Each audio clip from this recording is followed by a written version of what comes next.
Yo, what's poppin'? What's poppin', everybody?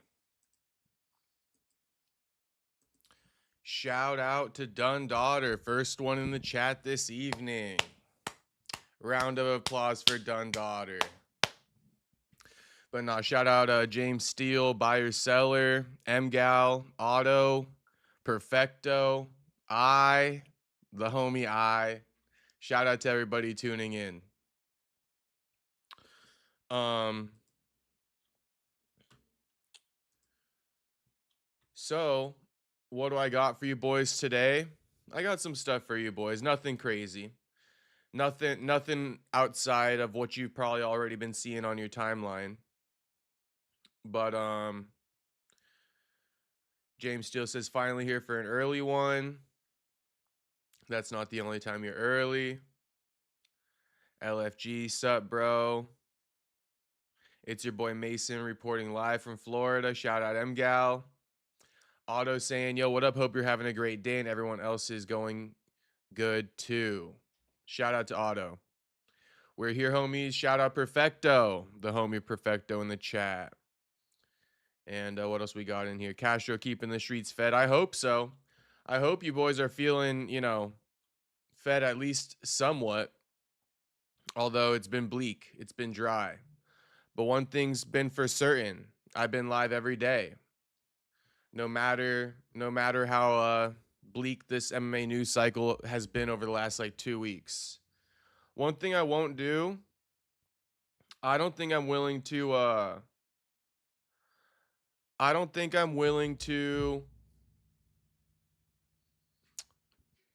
put Mike Malott and Gilbert Burns in my thumbnail this week. I'd rather just put myself in the thumbnail if that's the case. Honestly, I mean, Gilbert Burns and Mike Malott, it's cool, but it's not at the same time. For the record, Joaquin, he is on Demon Time, I think, because he accepted the collabs, not on IG, but this pertaining to last night's convo. But he accepted the collabs on YouTube today. So I was saying last night I thought he wants no parts of this mess that I'm creating. But shit, he on that type of timing. We on the same timing.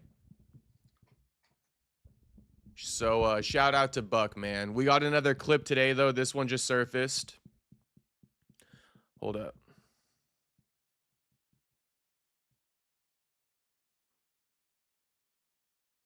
Yeah, so we got another clip. I just posted this one. Mental warfare at its finest. Joaquin calling out Shawn Brady for not being a good teammate to Joe Pyfer.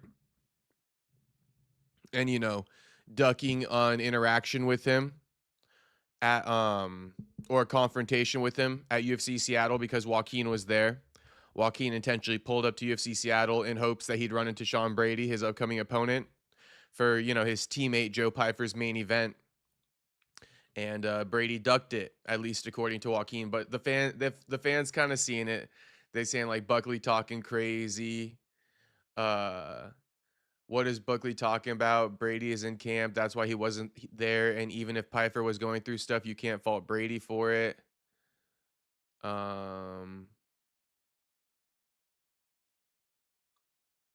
Someone buying into it a little bit more. They're like, Joaquin was literally just on a pod with Joe Pyfer. Wonder if there was an inside scoop of some beef. Because this is the quote right here. Joe Pyfer is not a training partner to Shawn Brady. Joe Pyfer is just a training partner to Shawn Brady. You just being used in the gym. I wonder if this will cross Joe Pyfer's timeline today. This is good mental warfare, though. Gonna make him think. So, someone goes, this guy always saying some BS. Yeah, but we love it. We fucking love it. And it's not exactly BS. It's good mental warfare, in my opinion. So we could take a look at this clip. But aside from this clip, I mean, I could just play it real quick.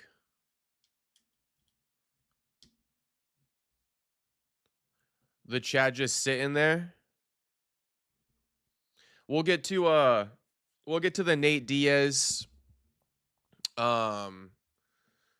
Mike Perry, MVP Netflix press conference, Ronda Rousey going off on not Gina, but Kayla Harrison. We'll go over that as well. But let's take a look at this clip. Some real fighting. About new story. What's the new story? Joe Fight, right? Has the biggest fight of his life against Israel Adesanya, ends up beating him, right? Goes out there and tells the world that he was dealing with a hard time. I almost took my own life like a couple weeks ago, and I found God. And was thinking about, committing. And but he found God, right? Blessings be the King. And Amen. and the reason why I bring that up is because what was your closest brother? What was your closest friend? What was your teammate, right? To share that experience with you, right? To share your biggest moment on that stage, right? For you to get your hand raised, who you train with every day. I feel like didn't show up for you. But regardless, though, I find that kind of a little funny, right? Like you think somebody that's that close to you that you call a brother, right? That you would show up for him on his biggest moment. You know what I mean? And now I can see why Joe Pfeiffer did what he did and said what he said. It don't seem like he got a lot of close ones around him to really kind of speak life into him. You know what I'm saying? That he's just a training partner to them, right? You just being used in the gym. That's just how I see it, right? Because at the end of the day, I can't tell with any one of my brothers that I train with. I don't give a fuck if I do got a fight coming up. I'm popping out for yours. You know, we supporting each other. We a family. Brady ain't got that same type of love for, because I bet you Joe Pfeiffer gonna be at that fight. Joe, Joe Pfeiffer with an F. Pfeiffer with an F. I bet you he will be supporting Brady. But Brady didn't have the same heart and the same love for him. And I bet you if he knew that I wasn't gonna be out there, he would have been out there. That's all. All right, so there you have it from Buck. There you have it. Now, as far as the MVP Netflix, yeah, Ronda did cook Kayla Harrison pretty bad. Ryan Garcia just announced he's fighting Conor Bennett in August in Las Vegas.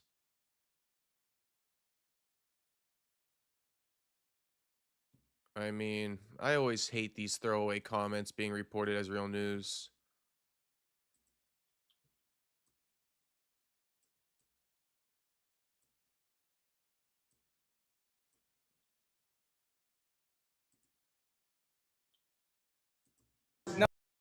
What is your next fight, brother? It's gonna be in August. We'll go get it. Yeah, What the fuck? yeah. We're gonna have it in Vegas. We'll get it. Who you fighting against?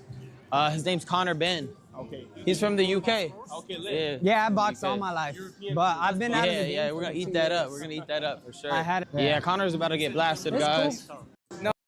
Okay, Conor versus Ryan Garcia. Please book it. Please put an end to Conor Ben, if possible. No offense to Conor Ben, but if we could. Oh, Kayla responding to Ronda saying, "Fight me then." I mean, do you guys want to watch the full MVP Netflix press conference and just have me react to it as it goes on? It's like an hour long.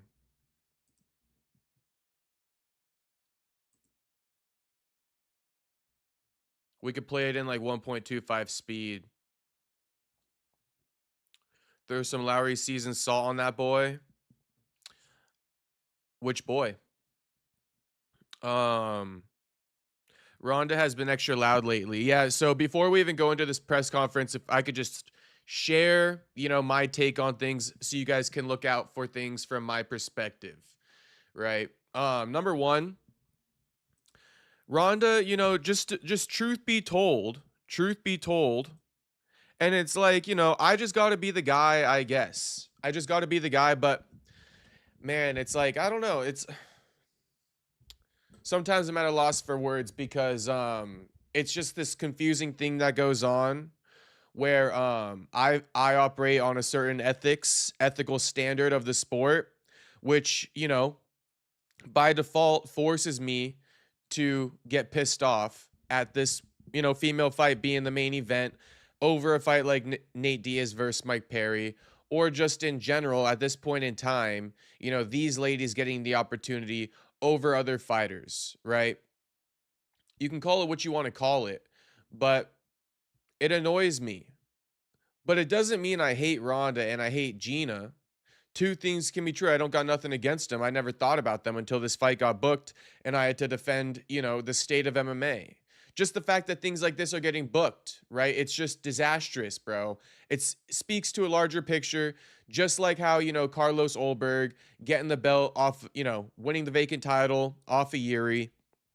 The fact that he even gets up in there in the first place is a whole conversation to have. But it's like we're so far deep down into this rabbit hole of like shit MMA that like it's hard, bro. It's hard. It's hard to like even open up these topics because we've let the can get kicked down the road so much that it's like, it's hard to bring up these topics. I feel like sometimes I'm all the way in left field with it, but I know the truth. And I say that all to say that like the fight still and always will and always has sucked, right? Gina versus Ronda is just not the fight. It's just not the fight. It's not something that deserves promotion to be hyped up. It's a money grab for them. And I mean, I don't even have really a way to explain it. Really, I don't. I have no way to explain it. But it's not something we should be covering. It's not something we should be even like presented with. This shouldn't even be an option to cover. This should just not exist. But aside from that, Ronda, she's a great promoter. She's doing a good job promoting this fight. Gaslighting Kayla Harrison, not even gaslighting her, just going off on her because Kayla was saying that Ronda's irrelevant and all this stuff. And Ronda had all the rebuttals, a bunch of good rebuttals. But this is why I'm saying everything I said for the last few minutes is like, yeah, Ronda had a bunch of great rebuttals. But does that mean, right, that the fight is any more appetizing to watch? Because at the end of the day, that's the crux of the argument, right? Is this going to be a good fight, elite level MMA, a fight of, historical importance? Will this be that? I mean, on account that it's the first MMA event on Netflix, sure. But there's no real historical importance as far as like, the structure or the rankings of MMA go, being the best of the best at this point in time. That would involve fighting a person like Kayla Harrison, who Ronda Rousey effectively cooked. But just because she cooked her doesn't mean we want to see Ronda versus Gina anymore. But I already know, but this is the thing. This is the thing.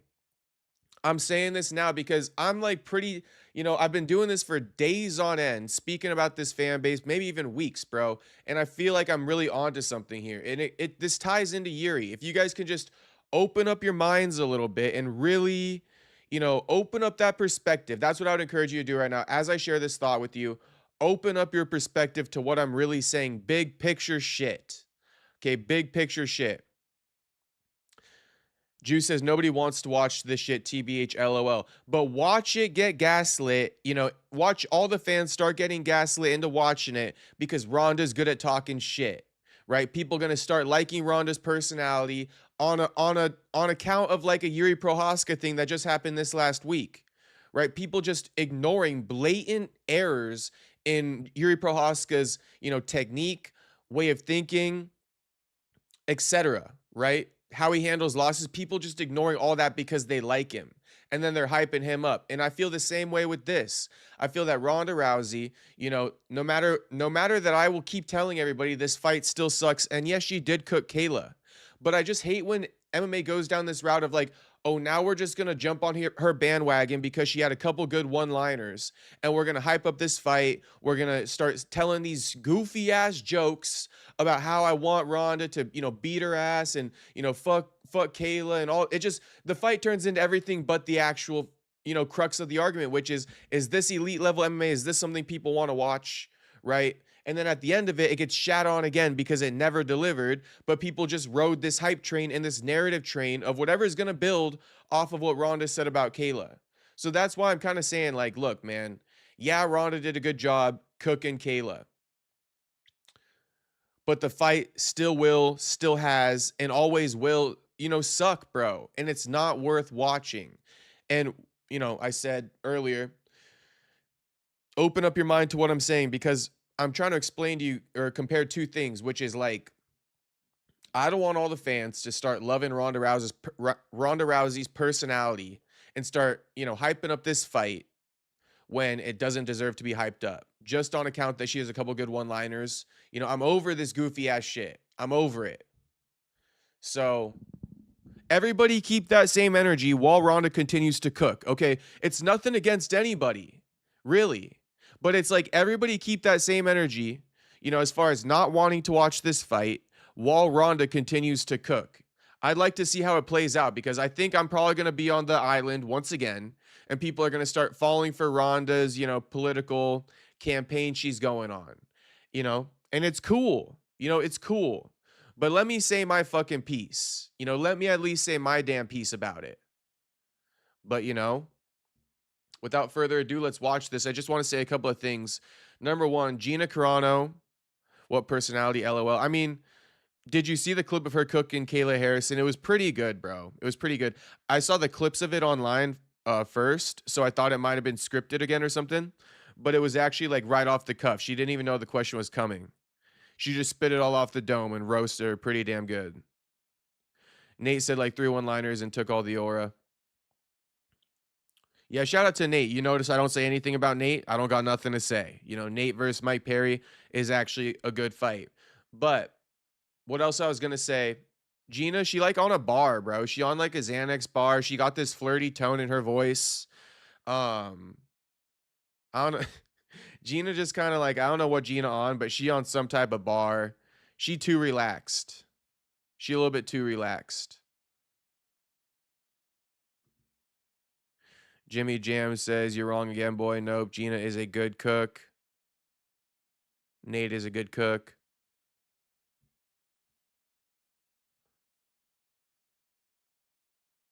We know the fights you really want to watch, Tony Sal.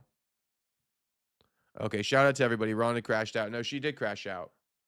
She did. And also, I'm saying it again. She got contact high from Nate. I know. I'm saying it again, though. Nate's beating Mike Perry, bro. No offense to Mike, you know. It ain't no hate. But let's actually just take this from the top because Ariel fucking announcing these names is actually comical gold. I already laughed once at it, so I probably won't again. But you got to hear it. It's like kind of scary. Ariel channels this like super deep inner raspy voice to call out the names. You got to hear it. Some new faces. He's like Ronda Rousey. It's like, bro, shut the fuck up and get this over with. What's with the voice? I can't believe this is all it takes for people to start liking Ronda. Bro, why do you think I'm saying what I'm saying, Jew? Because I have the same damn opinion, bro. I'm trying to do preemptive measures here, preventative measures. You know, I'm like preemptively warning people how they're going to start feeling about Ronda as the days and weeks go on. And I'm trying to tell them, like, don't fuck, like, you got to address this. If you start to have feelings arising about you, like, you know, buying the hype on this card, I need you to check yourself immediately. You know, you're being brainwashed by propaganda. Okay, you need to check yourself immediately. That's my other way of saying it. So I'm doing preemptive measures here. You guys will find yourselves falling for Ronda's tactics. Rightfully so, you know, on her behalf. But like, fuck. You know, you need to check yourself on that.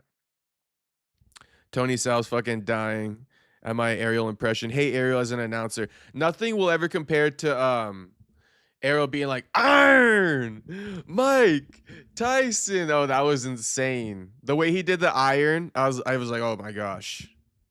Cut the guy's mic immediately. He's jealous or Ariel Jimmy Jam, no one knows what the fuck you saying, homie. At least make sense. Bisping does the same thing too. Does he? That raspy voice is crazy. Okay, let's watch. Are here, and so it is my trailblazer, another pioneer. This guy has been in the combat sports business for maybe 5 decades at this point. I don't want to age him. He's forever known as the babysitter to the stars. He is the incomparable Burt Watson. Please give a warm New York welcome to the one and only Burt Watson, everyone. Yeah. Wait, so I mean, again, like, look at all the stops they got to pull out for this shit. It's like, come on. What is this? MC Burt Watson? What is he, like some type of wedding MC now? Jimmy Jam, shut the fuck up and watch it, all right? Just pipe down over there, homie. Enjoy your drink, pipe down, and just watch the damn stream. I ain't worried about you. Okay? I'm drunk, bro. Give me a break. Homie, it ain't about you. This stream ain't about you. Pipe it down. Drop a couple one-liners in the chat that actually makes sense for once. And call it a day, all right? Call it a day, Jimmy Jam. I don't got time for you. You get one pause, you know? But again, back to it. Burt Watson. Burt Watson over here emceeing like it's a fucking wedding. Shut the fuck up and watch the stream. Please shut the fuck up and watch the stream, Jimmy Jam. Baby, New York City's got the best and the loudest fans in the world. So MVP New York City, make some noise! There's like 20 people in the fucking stands right now. This ain't even free and open to the public.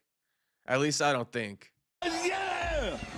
Oh shit, now I know you can do better than that. This is like this gives me vibes of you guys know, I got to be careful cuz fucking like I swear they like target keywords if you say them. But you guys know how Biden, he got that one shot, right? That one shot in about 2020. He got that one shot in a video and he made it seem like he went out to go get it. But when they zoomed out of it, he like filmed himself getting the VACC. Right? I'm not even going to finish spelling it, but it ends in an E, right? When Biden filmed himself getting that in 2020, and then they zoomed out and it was fucking filmed in a stage, right? You guys know what I'm talking about. I'm sure you do. That's what this press conference gives.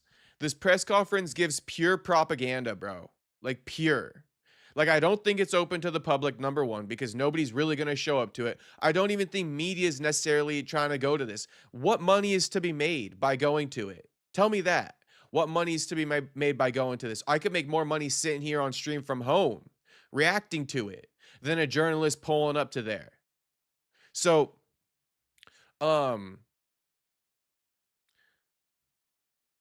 this is giving staged, and I just wanted to point that out that, like, I don't think there's very many people in attendance.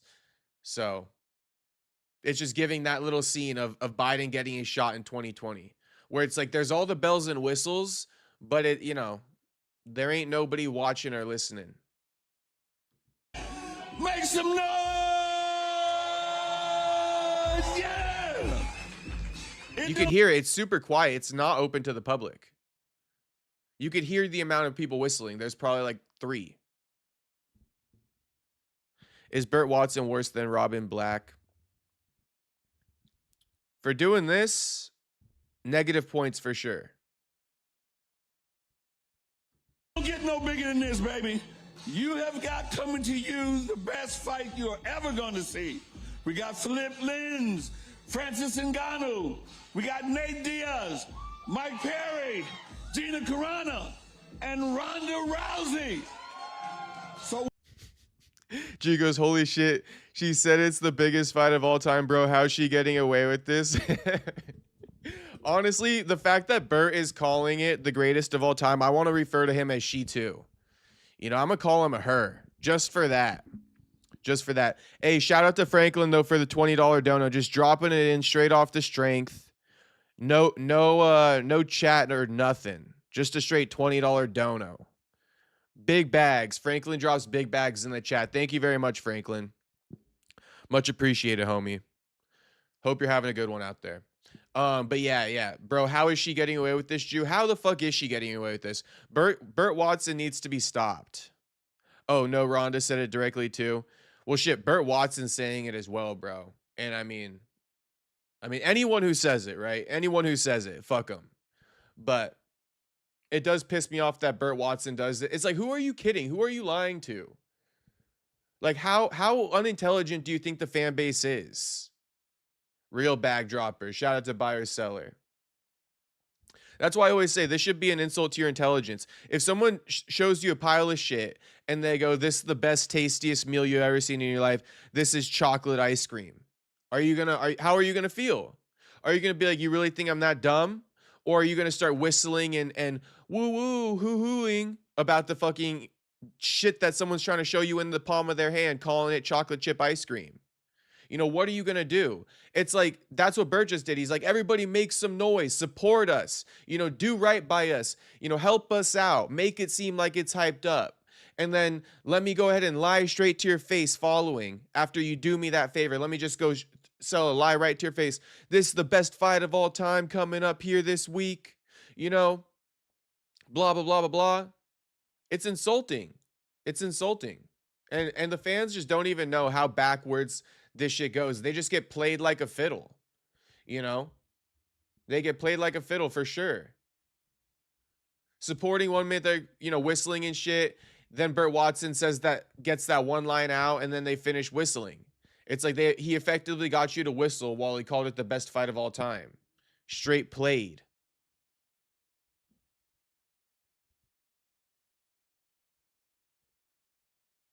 She said it's going to get the most views too. Low-key cheating to say that and have fights like Perry, Nate, and Francis on the undercard. But, bro, we already talked about this, Jew. We talked about this. It's propaganda, bro. That's what I'm trying to tell you guys. It's straight propaganda. Ronda's saying it's going to get the most views. It is going to get the most views. You know why? Because Netflix is a worldwide, you know, service, product. People in the Philippines are going to be watching Ronda versus Gina, you know, for example. More so Nate versus Mike, as I like to say, because people aren't going to really be watching the main event. They're tuning in for Nate versus Mike and maybe a little appetizer for Francis to knock the fuck out of Felipe Lins, but that's it.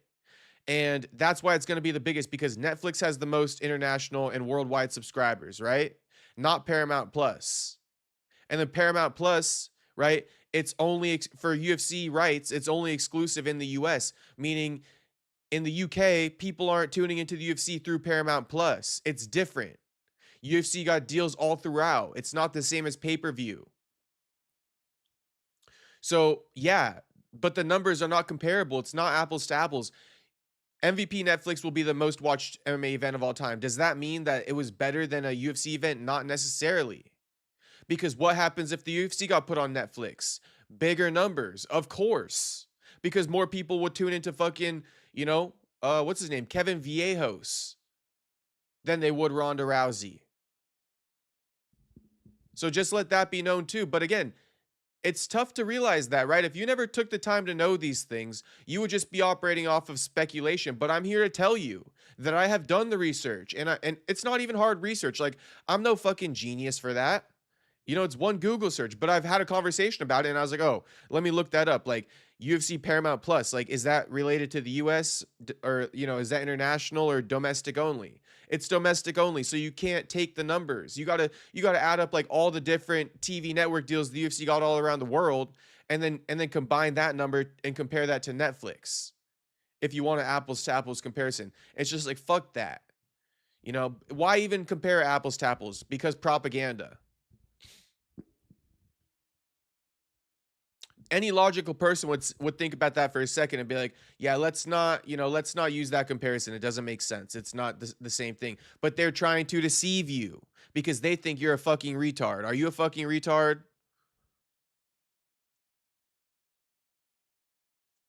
I might leave after Gina walks out. Gina just talks like she's horny as fuck all the time. But I mean, Drew says low-key cheating to say that and have fights like Perry, Nate, and Francis on the undercard. Yeah. Yeah. She's reaping the benefits off putting Nate and Perry on there and Francis. We know the deal, Jew. That's a whole nother conversation that didn't even really address what I said, but that point stands as well. You know, not only that, but let's keep it a buck. Like, would it even be the most watched MMA event even if it was on Netflix? Even if it was on Netflix, would Ronda versus Gina be the most watched MMA event if it didn't have Nate versus Mike and Francis Ngannou on there? She might be. I hope so. Nah, I'm here to confirm it for you, G. She horny as fuck, homie. She horny than a motherfucker. Or I mean, she definitely on a Xanax bar. Gina Carano was definitely on a Xanax bar. The question is, was it a full one or a half? You know, she popped a full or a half bar before this press conference. And then when it comes to Ronda, You know, Ronda getting cushed out right after, then getting dragged into interviews. Anyway, let's watch. I don't mean to honey dick it so much. Let's increase the speed. But Burt Watson, sad day, man. When they get out here, baby, you shout them that you appreciate it. Let me hear you one more time. Make some noise! Yeah! All night long. My man. Free Freaking legend. Roland! Every single fighter that has fought for the past 15 years or so knows that man. That voice means something to him. That makes me feel some sort of way. That takes me back to a time where MMA was very, very special. So great to have Burt Watson involved in this promotion. All right, now let us introduce the fighters. It is my distinct honor to do so. First, let us say hello to a veteran of Bellator, the UFC, PFL tournament champion as well. This man is taking a big step up, but like I said, he is streaking. He's on a 4-fight winning. Buyer seller, Hugo, can you make it half speed when Gina talks? Homie, I told you, she on a bar, all right? She already talking in half speed, homie. She already talking in half speed. We don't even need that. I know you playing, but I had to say that. Welcome to the Xanax family. Tony South says she on a full bar. James Steele says, them old women be that way. Can we mute when Ariel talks? I know, James. I just want to laugh and make fun of him for how he calls out these fighters. Streak heading into this fight, and he is looking to slay the giant. He is the pride of Brazil, Felipe Lins.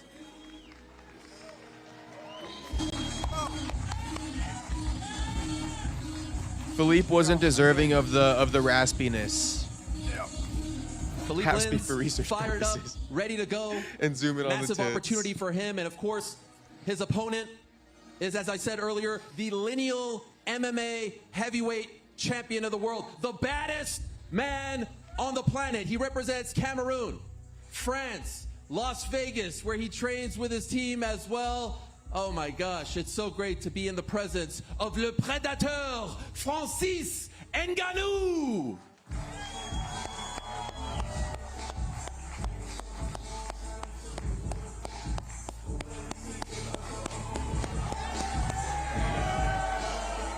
It's like his walkout music, lame as fuck. Thought I told you time and time again, it just won't stop. It's like, oh my gosh, bro. This is the type of MMA is so goofy. It's so goofy, man. It's goofy. It's goofy. These guys don't even know, like, don't get me wrong, won't stop. I just won't stop. It's a good song, but it's like for Francis, it don't fit at all.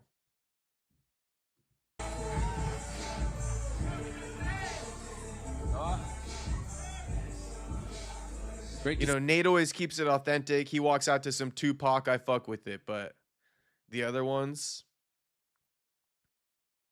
See Francis in the house as well. I cannot wait to introduce these next two fighters, because we've seen these guys already, but we haven't seen these next two in the same vicinity at the same press conference, about to fight each other in 31 days' time. First, let's talk to the man who originates from Flint, Michigan, now training out of Florida. You know that he is one of the most colorful, eclectic, entertaining fighters in the history of MMA. He left the UFC several years ago and then really started to make a name for himself in the world of bare knuckle fighting. And in doing so, became the originator, the founder of the King of Violence title. He is still the reigning, defending King of Violence champion. He is the platinum one, Mike Perry. Yikes. Yikes. Yikes. Thank you. Thank you, brother. Great to see Mike Perry as well, and it is so very exciting to welcome our next guest, MMA royalty from one of the most beloved families in the history of mixed martial arts. What more can you say about this man? You know he hails from the 209. You know he hails from Stockton, California. You know he is often imitated, never duplicated. You know that people try to copy his style and his ideas. You know that he came up with the BMF title and, in my opinion, still holds that belt till this day. Ariel just completely shilling, losing his mind. Look at his face right now. The glasses are about to come off. Saying that Nate Diaz is still the BMF champion. Homie, he never fucking won it. He what the fuck are you on? The lies are crazy. What was the shirt about? Oh, it's just an old picture of Nick and Nate as like young kids, like maybe like 17, 18 type shit. But listen to what Ariel just said though. Nate Diaz is still the BMF champion. I mean, I love Nate, and I even thought that he could have came back to beat Masvidal before they stopped it due to the cut. But the story is the storyline, and the storyline is that Nate never even won the BMF title. Yeah, he created it, but to say that he should still be the BMF champion, bro, you're talking about Masvidal. But again, the blatant lies right to your face, just right to your face, because they're banking on the casual fan. They're not banking on you. With the BMF title and to copy his style and his ideas, you know that he came up with the BMF title and in my opinion still holds that belt till this day. He still holds that belt to this day. Homie, he never held the fucking belt. How could he still hold the belt if he never held it? Originator of the BMF title. He is the real BMF. He is the one and only Nathan Diaz. Again, I love Nate, but he's not the real BMF. He's not the real BMF. If any, I mean, then okay. I love this one. I love this one because it's always so true when you say it like this, and it's so simple, right?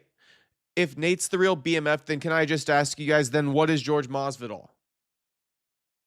Then what's George? Just some guy? Can someone tell me who George is? If Nate's the real BMF, then who is George Masvidal? You know, the real BMF. So I just want to know, then what is George Masvidal? Masvidal should be offended. You know, the fans who are getting, I'm offended for being lied to like this.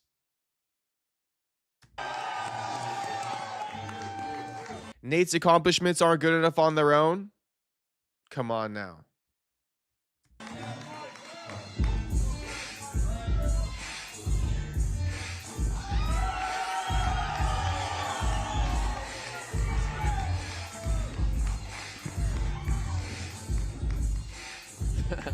I did it. I got it right. LMAO, then what's George? George is the street king. You guys feel me though. You guys feel me. The point is made. I love that one. And you guys should always use that in your regular life too. You know, you could even use that with yourself. It's a bit cocky, you know, but shit. Pop your shit sometimes, boys. You know, it's like if that person's this, then what the fuck am I? You know? If Nate's the real BMF, then what is George? That's why you got to keep it a buck, because there's always someone who's going to fucking drop a one-liner like that and turf your whole argument. Come on now. Is this not then surreal? What's Colby? Do you not have goosebumps up and down your spine? Look at these guys. And now, no, I got no fucking goosebumps. Now let's talk to the headliners. Now let's say hello to the two ladies who will be making history again. They know a thing or two about making history. Same thing. Yes, sir, thanks. First lady that we're going to say hello to made history way back in the day, 2007. First female fight on premium cable. Then in 2009, part of the first women's main event for a major MMA organization. Then went and conquered Hollywood, did her thing there. But now, when we least expected it, is coming back to MMA to headline the very first card on Netflix. Again, the words pioneer and trailblazer and all those things, hero, all those things get thrown around. They apply to the one they call conviction. Please give a warm New York City welcome to the one and only Gina Carano.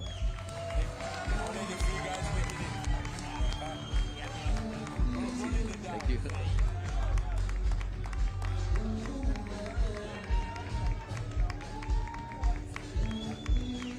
See, she's dancing. She's definitely on a bar, bro. So if you know your MMA history, and I know she doesn't like when people say this, but she started that run with the baton, with that torch. She was the first to really put women's MMA a new force, and she was doing it. And then she forced an fight to everyone to conquer the world, to Netflix. UFC women's bantamweight champion, to the former WWE champion, to the one and only, to the often imitated, never duplicated, I'll say it once again, Rowdy Ronda Rousey! Ew. Disgusting. Absolutely disgusting. Rowdy Ronda Rousey! Oh, disgusting, bro. It's absolutely disgusting.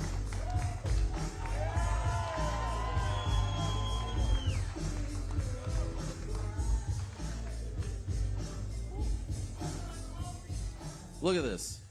Xanax Take and all the espresso. pictures, look at this.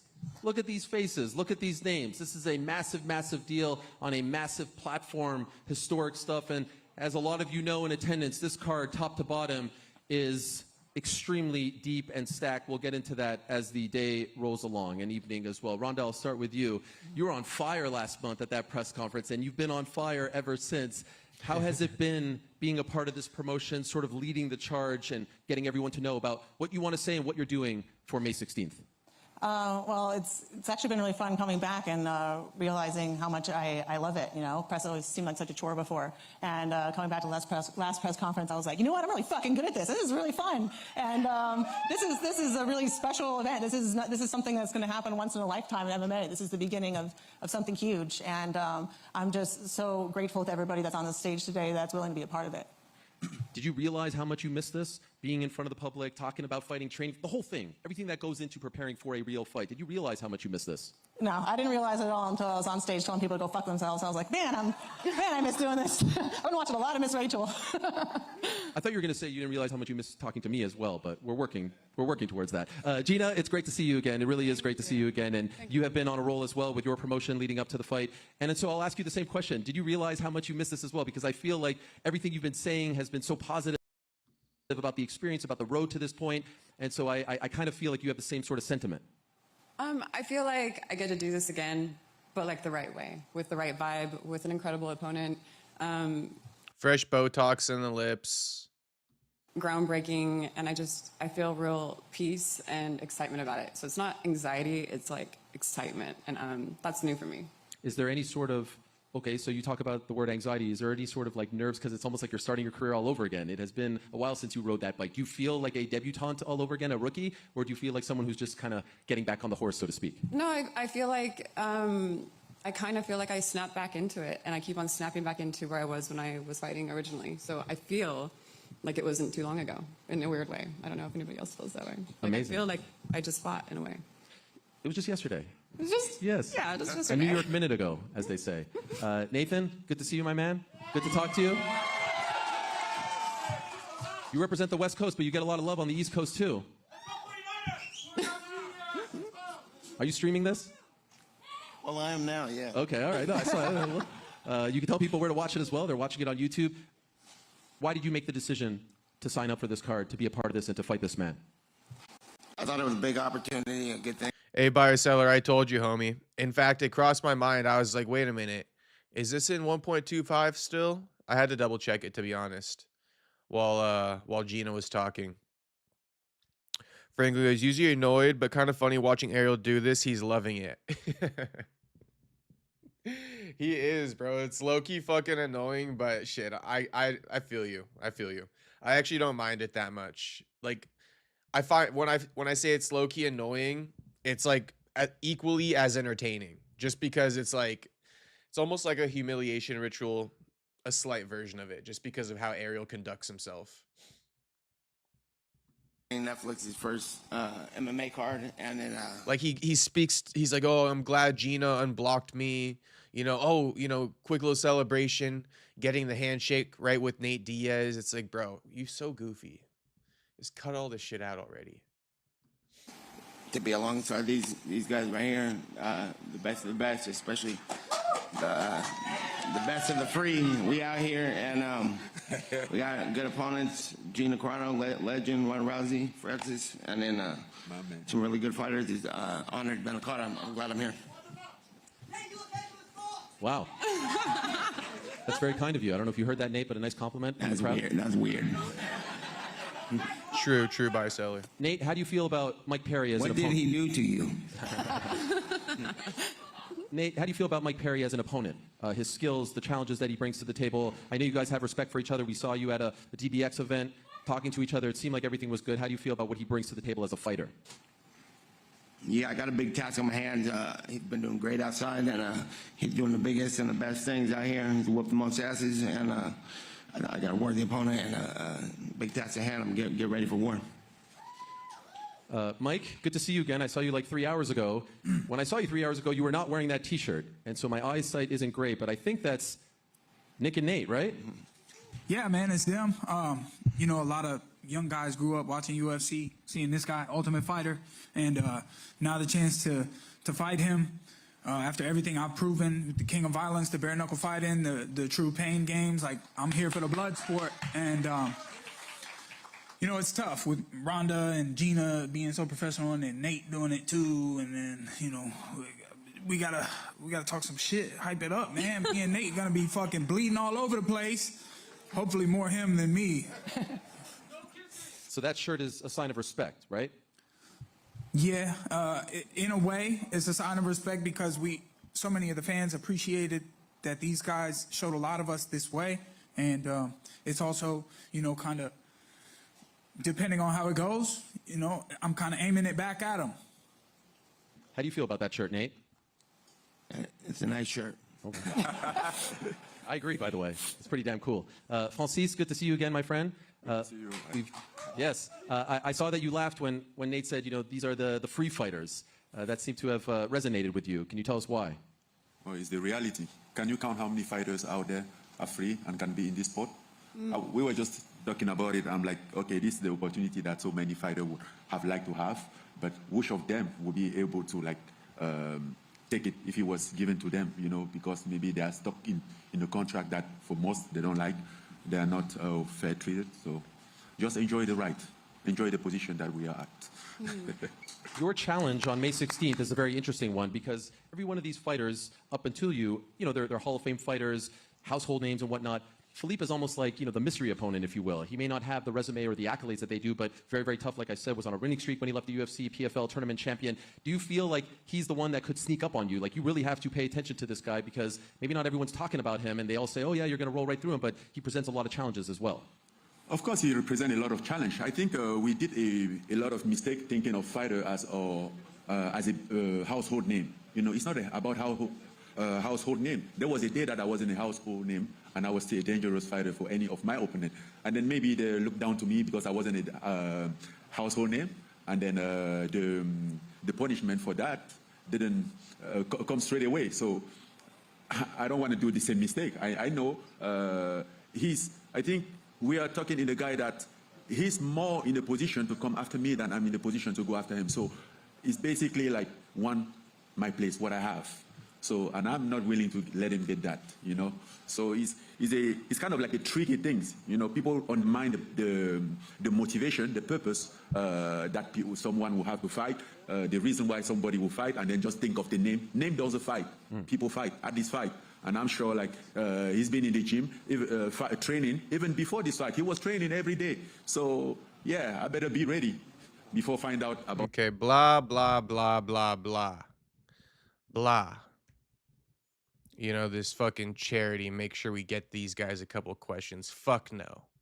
You're not worth listening to. You're not worth listening to. Be charitable somewhere else. Could barely get through fucking Francis, let alone sitting there for Felipe next. I already did it once. Middle over here, you can line up. And I know you got questions for all 6 of these fighters, so please do line up. Let us know your name and where you are from as well. Look at the state of that fucking crowd. Less than 30 people there. Mike Feldman, Daily Mail. I want to start with Nate and then go to Mike. Nate, appreciate you very much. Just heard the excellent interview on Theo Vaughn with Chris Avila. Excellent stuff. Skill-wise, where do you feel in what areas that you're better than Mr. Platinum Mike Perry? I think I'm better than everybody everywhere. Except for I can wrestle a little more, but that's cool. Drop the mic, bro.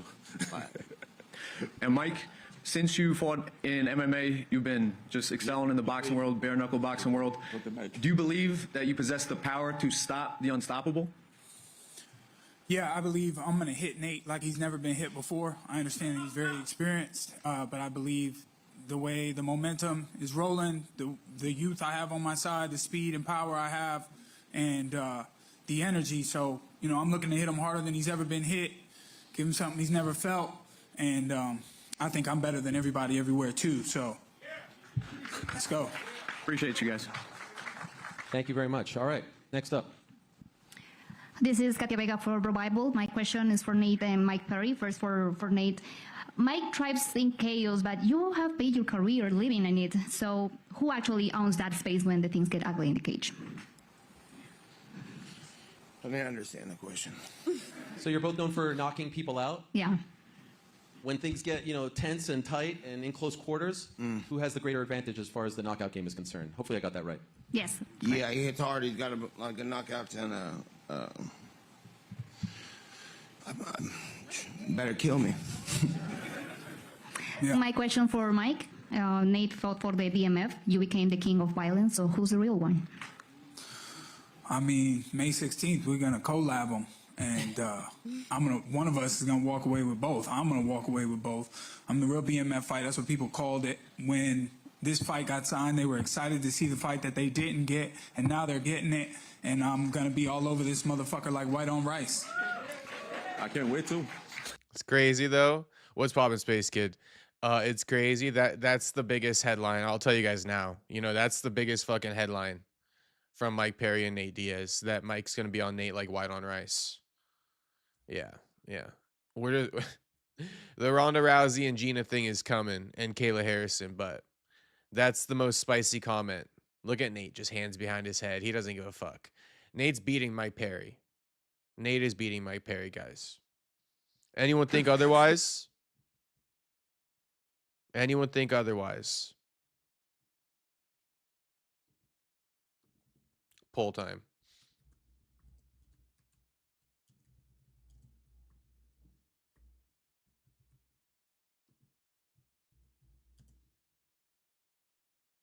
Dope pause. Yeah, low key, huh?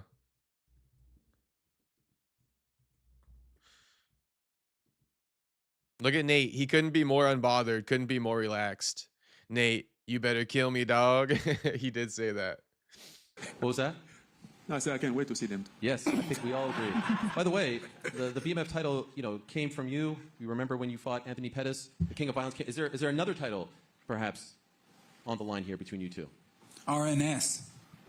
What does that stand for? Real shit, bro. Real. RNS. They fighting for the RNS title. Real shit. Ariel fucking asking what RNS means. I don't know if you guys caught that. That's why I paused it. We'll rewind it. On the line here between you two. RNS. Violence. Is there another title, perhaps? So came from you. You remember when? Yes, I think we all agree. By the way, the BMF title, you know, came from you. You remember when you fought Anthony Pettis, the King of Violence? Is there another title, perhaps, on the line here between you two? RNS. What does that stand for? Real shit, bro. Real. He goes, what does that stand for? He goes, I'm actually crying. I'm actually crying. RNS title. They fighting for the RNS belt. What is RNS Castro? Shit, I know, but I can't say it. I can't say it. Oh my gosh, I'm actually about to cry. That was good. Ariel smiling. He's smiling. Look, this is the funny part, right? Ariel's smiling, but he got no fucking clue what's going on. He got no fucking clue what he's smiling at. Even worse. Someone ask Ariel what he's smiling at. Someone ask Ariel, explain the damn joke. He finna expose himself on the spot. Homie's smiling and laughing with everyone else. Homie, you don't even know what they're laughing at. Put them teeth away. Mike has the pass, though he can say it. You know, I asked Joaquin in our interview. I straight asked Joaquin. I said, does Mike Perry have the N-word pass? Like, is that chill? Because you called out Shawn Strickland for it. And people want to know, you know, they say your co-host says the N-word. Like, are you chill with that? Does he have it? And Joaquin says him and Mike Perry had a conversation about that shit. And Mike said he's not going to say it. Get ready for that clip to drop. But shit, that's why I'm the best, because I ask Joaquin shit like that. You know, who gets a question off like that? Who gets a question off like that? Not even Ariel could ask something like that. I mean, he could. But he not as tapped in like me. All right, shout out to everybody watching. But yeah, RNS title. All right. New belt on the line. Put it on the marquee. Go ahead. Ryan Mahoney, Associated Press. You didn't know that? No, I did not. Gina and Ronda, since this has been announced, have you run into anyone or people saying, I didn't think I'd ever see you fight again? That was particularly, sort of meaningful to you that, I'm glad they're interested in that I'm actually doing this again because, they might have missed me the first time or they just never thought they'd have a chance again. I think I needed everybody to give up on me fighting again for me to know I was coming back to fight just for me. And I think that fighting became about everybody else. And that's what started to steal my joy from it. And my last 2 fights, I just didn't want to be there. And Gina's the one person that ignited that fire in me again to want to be there. And now I know it's just for me because everybody gave up on it.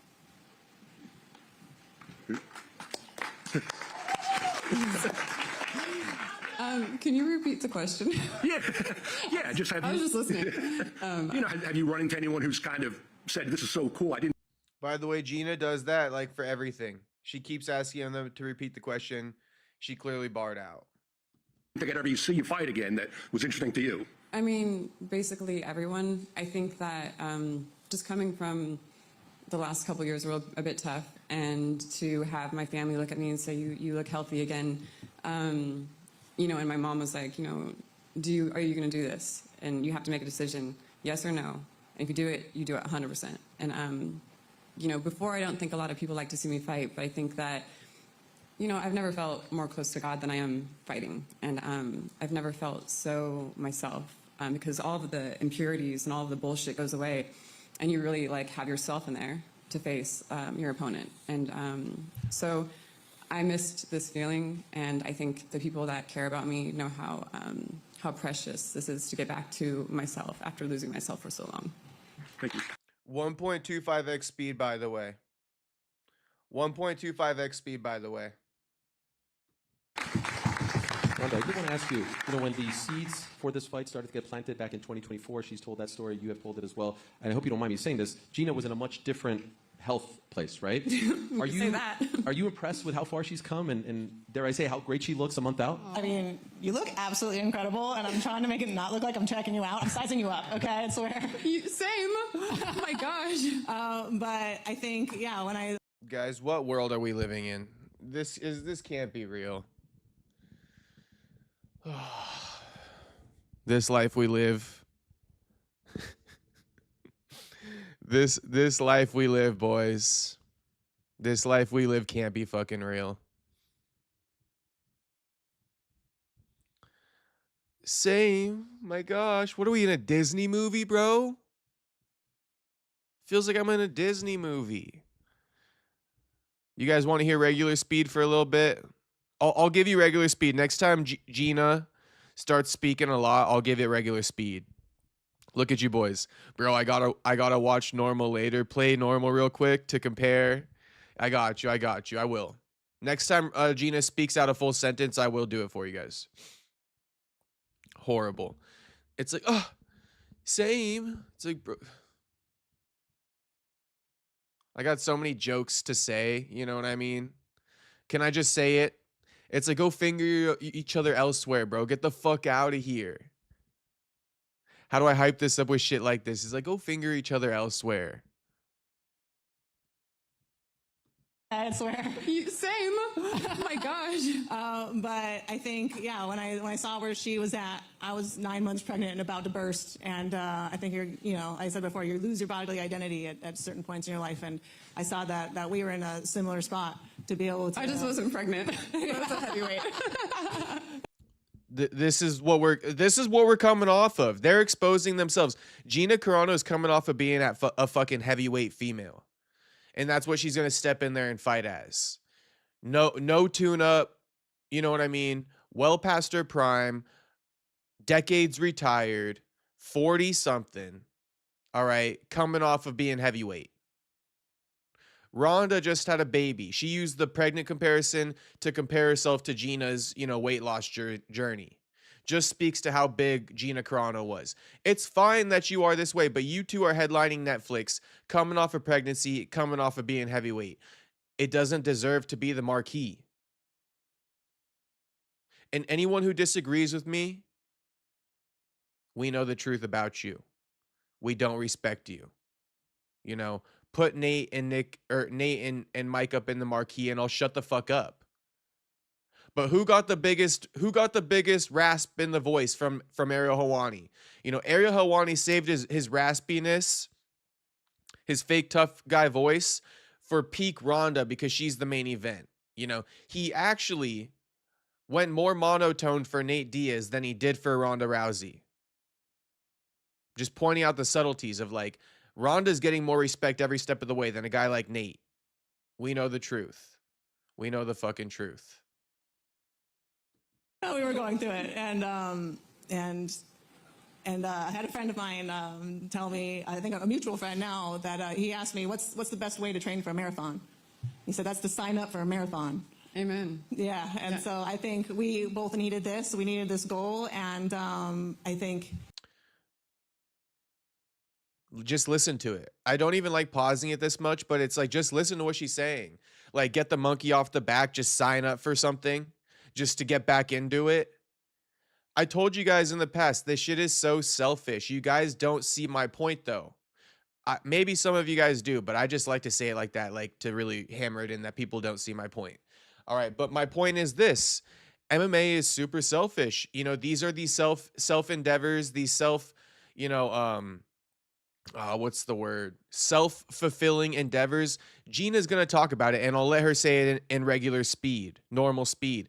But just hear these women speaking about their self-fulfilling endeavors, and you guys are going to support this on their self-fulfilling endeavor. They're not doing it for you. They're telling you they're not doing this for you. This is so they can fucking stop being fat, essentially, and depressed at 40-something years old. You know, Gina's going to go on and be like, you know, I just love fighting. I love what these fight camps do to me. It's me versus me in there. It's pure. Sounds like it's all about you. You know, you're just doing this for yourself. MMA, the most selfish sport sometimes. These fighters, they're not doing that's. And if that's all you're considering, then how can you even think about promoting a fight? You know, you're not even in this shit for like the right reasons. Like, you know, go eat health. You need a fight to eat healthy. You need a fight to eat healthy or what? The fuck? Get right with yourself. You need a fight to eat healthy. You know, and to you know, have your life on track, you need a fight. No, it sounds like your regular life is completely off track, actually, and you should probably fix that. In all my years. Let's just hear it though. It's the exact perfect time that needed to happen. I'm glad it didn't work out before, because before it would have just been something to us, but now this means something to the entire industry. And I No, it means something to just you guys still. wouldn't have pushed myself to the place I'm at right now without Regular speed. having said yes to this fight. And so the depths in my soul and my body, I mean, I wouldn't have pushed it this hard unless I had this insane opponent gunning for me. And so your Instagram videos really are inspiring. I'm like, okay, I'm purposely not putting anything out there because I don't want to get you anything to look at. I'm trying to flood the zone to know what to prepare for. But you're welcome, everybody. She looks that hot because of me, so don't forget it. Woo! Woo! And by the way, thanks for unblocking me on Instagram. Speaking of Instagram, Oh, yeah, earlier today, yeah. breaking news, everyone. Yeah, Just 2 hours I ago. unblocked him. Finally, 2 years later, or maybe Deserved. even more, 5. Go ahead, sir. Karan Bhatia, congratulations to everyone up here. Ariel, congrats for being unblocked. That's great, man. Thank you. Question for Ronda Rousey. Ronda, you're obviously, you and Gina are such pioneers in the sport, and this huge platform now on Netflix. Before this, we had the press conference for Alicia Baumgardner versus Bomi Ray Shin. They're going to be headlining on ESPN for the launch of MVPW. So I'm just curious, your thoughts of women's fighting, where it is now, and how much much more is there to evolve in women's fighting, and your thoughts overall? Well, I think it's getting to a point where it's not it's not a novelty to have women headlining events becoming commonplace, and hopefully it's so common that it doesn't even deserve a mention. And I think the ultimate goal is for women to have the same views and bring in the same revenue as the men, and to be able to be compensated the same as them as well. Wait a minute. This needs to be said. This needs to be said. And I know that I'm going to come off as sexist for saying something like this, but I don't care. I don't care. This is what happens when you give them everything without making them work for it. You just heard what Ronda said. Give them an inch and they'll take a mile. She's not even happy with where women are at today, even though they're stinking up everything. The UFC's effectively turned a blind eye to it and just sold out on trying to hope that the women's divisions will take off, right? But it's like they're actively stinking up the whole sport as we speak. And Ronda just and it's like we're letting it happen. Nobody's saying anything. We're turning a blind eye. People are actually covering this shit out of charity, out of fairness and evenness. But it's like, that's not good enough. That's not even good enough. She wants to get compensated like the men. She wants to be marquee matchups on true main events. I mean, guys, they're going to, not that I have a fear that this will actually happen, but it's just to say the lack of appreciation. The lack of appreciation for what, the sport has already given you guys. No flowers to nobody, just we want more. Asking for more. Is this not an argument people say about women, so to speak, in real life? Is this not? Something along the lines of they fought for equality and women's rights and to leave the household and all this stuff, and now they're not happy either. Right? Some shit like that. I don't know the full argument, but I know that, this is typical. It's like, oh my God, I'm going to get killed for this one. But it's like a certain group of people. It's like a certain group of people. I'm not talking about gender. If you get it, you get it. But this, what's going on here? It just needs to be pointed out that imagine if she gets what she's asking for, equal pay to the men, so to speak, and then headlining cards. Okay, see what happens. They're going to reach the pinnacle. Nobody's going to watch. The sport's going to generate negative dollars on dollars. And then they're going to turn around and blame other people. Be like, they're never going to blame themselves. It's never going to be, a problem from within. It's never going to be the fact that they don't know how to sell fights. Do you hear how these women are selling fights right now? Talking to each other? Sounding like there's more sexual tension than anything else. Kayla Harrison just yells. But it's worth saying, Ronda and that whole thing. No, you guys already have enough. Do better with what you got, and then let's speak. But right now, it's charitable that you guys are continuing, that your rights are already staying as is. They should be slowly getting revoked and regressed by how much women stink up MMA and the sport in general.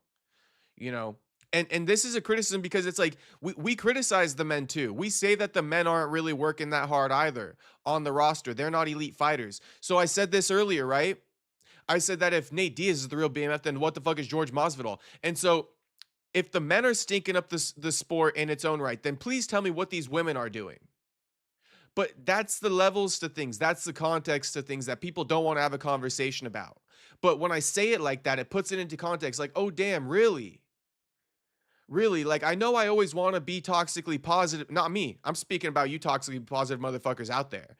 But it's like I'm speaking in third person like you. It's like I know I always like to be toxically positive towards the women. America first.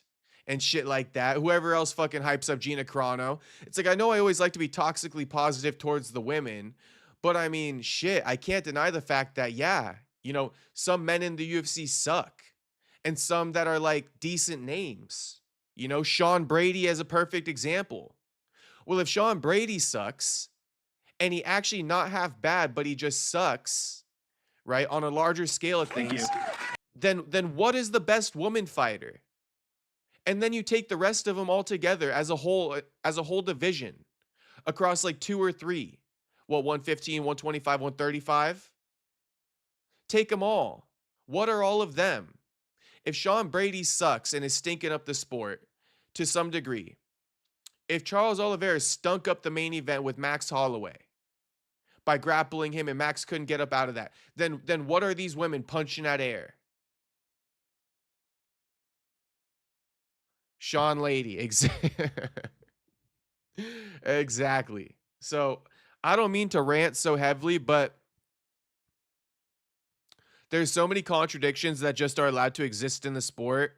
And I feel that's why we are where we are today, because nobody points them out and actually people jump on it instead and they support it. I think I might be one of the only people in MMA who got their own opinion, to be honest with you guys. Is there any other channel that tells you guys shit like the way I say it, or no? There can't be. And thank you. One question for Francis Ngannou. Francis, we know that you've also stepped into the boxing ring. You had success against Tyson. America versus Gina, Kayla. At least I glaze women. You glaze men like Buck. Insane cope. Insane cope. That's an insane cope. To make it Diddy to show love to the actual fighters. It ain't gay to show love to the actual fighters. America first. It ain't at all, homie. That's an insane cope.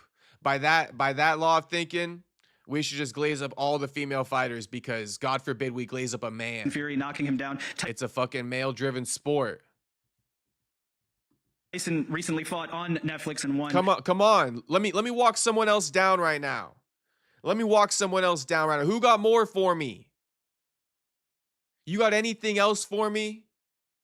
Is there anyone else who got something to say to me about my stance on women's MMA? Anyone else? Any other takers want to try their hand? Want to drop a little comment in the chat? Anyone else before we continue? Okay. Do you ever hope to have that rematch with Tyson Fury? And if so, how do you feel like the rematch would play out? Well, I've been hoping for that rematch for a long time. It's not happening. And if ever it's happened, I'll be ready. That's all what I can say. Thank you. You're welcome. Go ahead, sir. Marcos Paz, AB Boxing News. My first question is for Nate Diaz. Nate, Mike's made it very clear that's going to be a bloodbath type of fight. Can you talk to us and explain why he's the perfect dance partner, if at all, for that type of fight? That's the first question. And then my second question is going to be for Ronda and for Gina. Yeah, I think he called for a good fight. He's a real fighter. He comes, he's aggressive. He tries to finish, tries to take people out, and I do the same. I think that's what you get with that fight. Okay. Second question. This is for Ronda and for Gina as well. You both have stated that this time around you guys are doing it for yourselves. It seems like a story of redemption. If Ronda could go first. And the second question, the second part of the question is, what does fighting on MVP and Netflix? You see Gina staring right at that guy, right? America First says, leave my girl Gina alone. Don't let her name come out of your mouth. You see Gina staring at the guy, right? Complete air through her ears, though, because she's going to go on to be like, can you repeat the question again? As soon as the mic comes to her. She's staring at him, but ain't nobody home. Ain't nobody listening.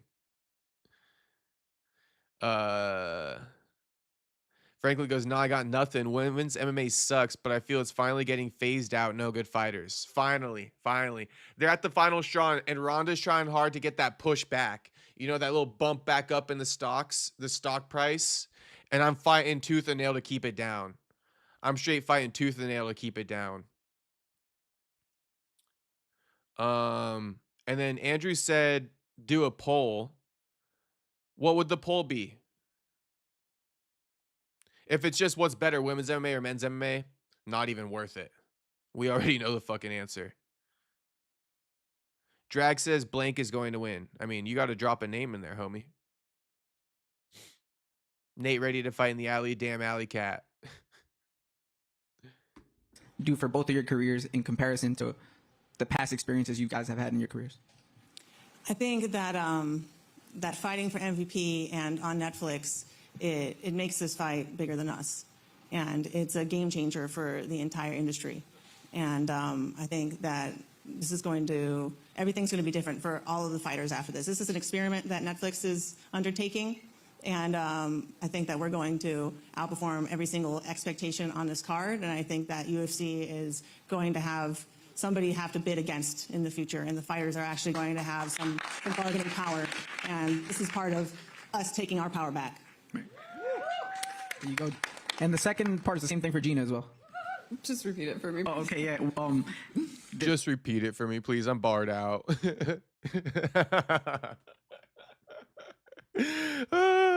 Just repeat it for me, please. I'm barred out. I'm barred out. Andrew goes Netflix or White House. Okay, we could do that poll. Let's end the Nate Diaz, Mike Perry poll. Let's go Netflix or White House.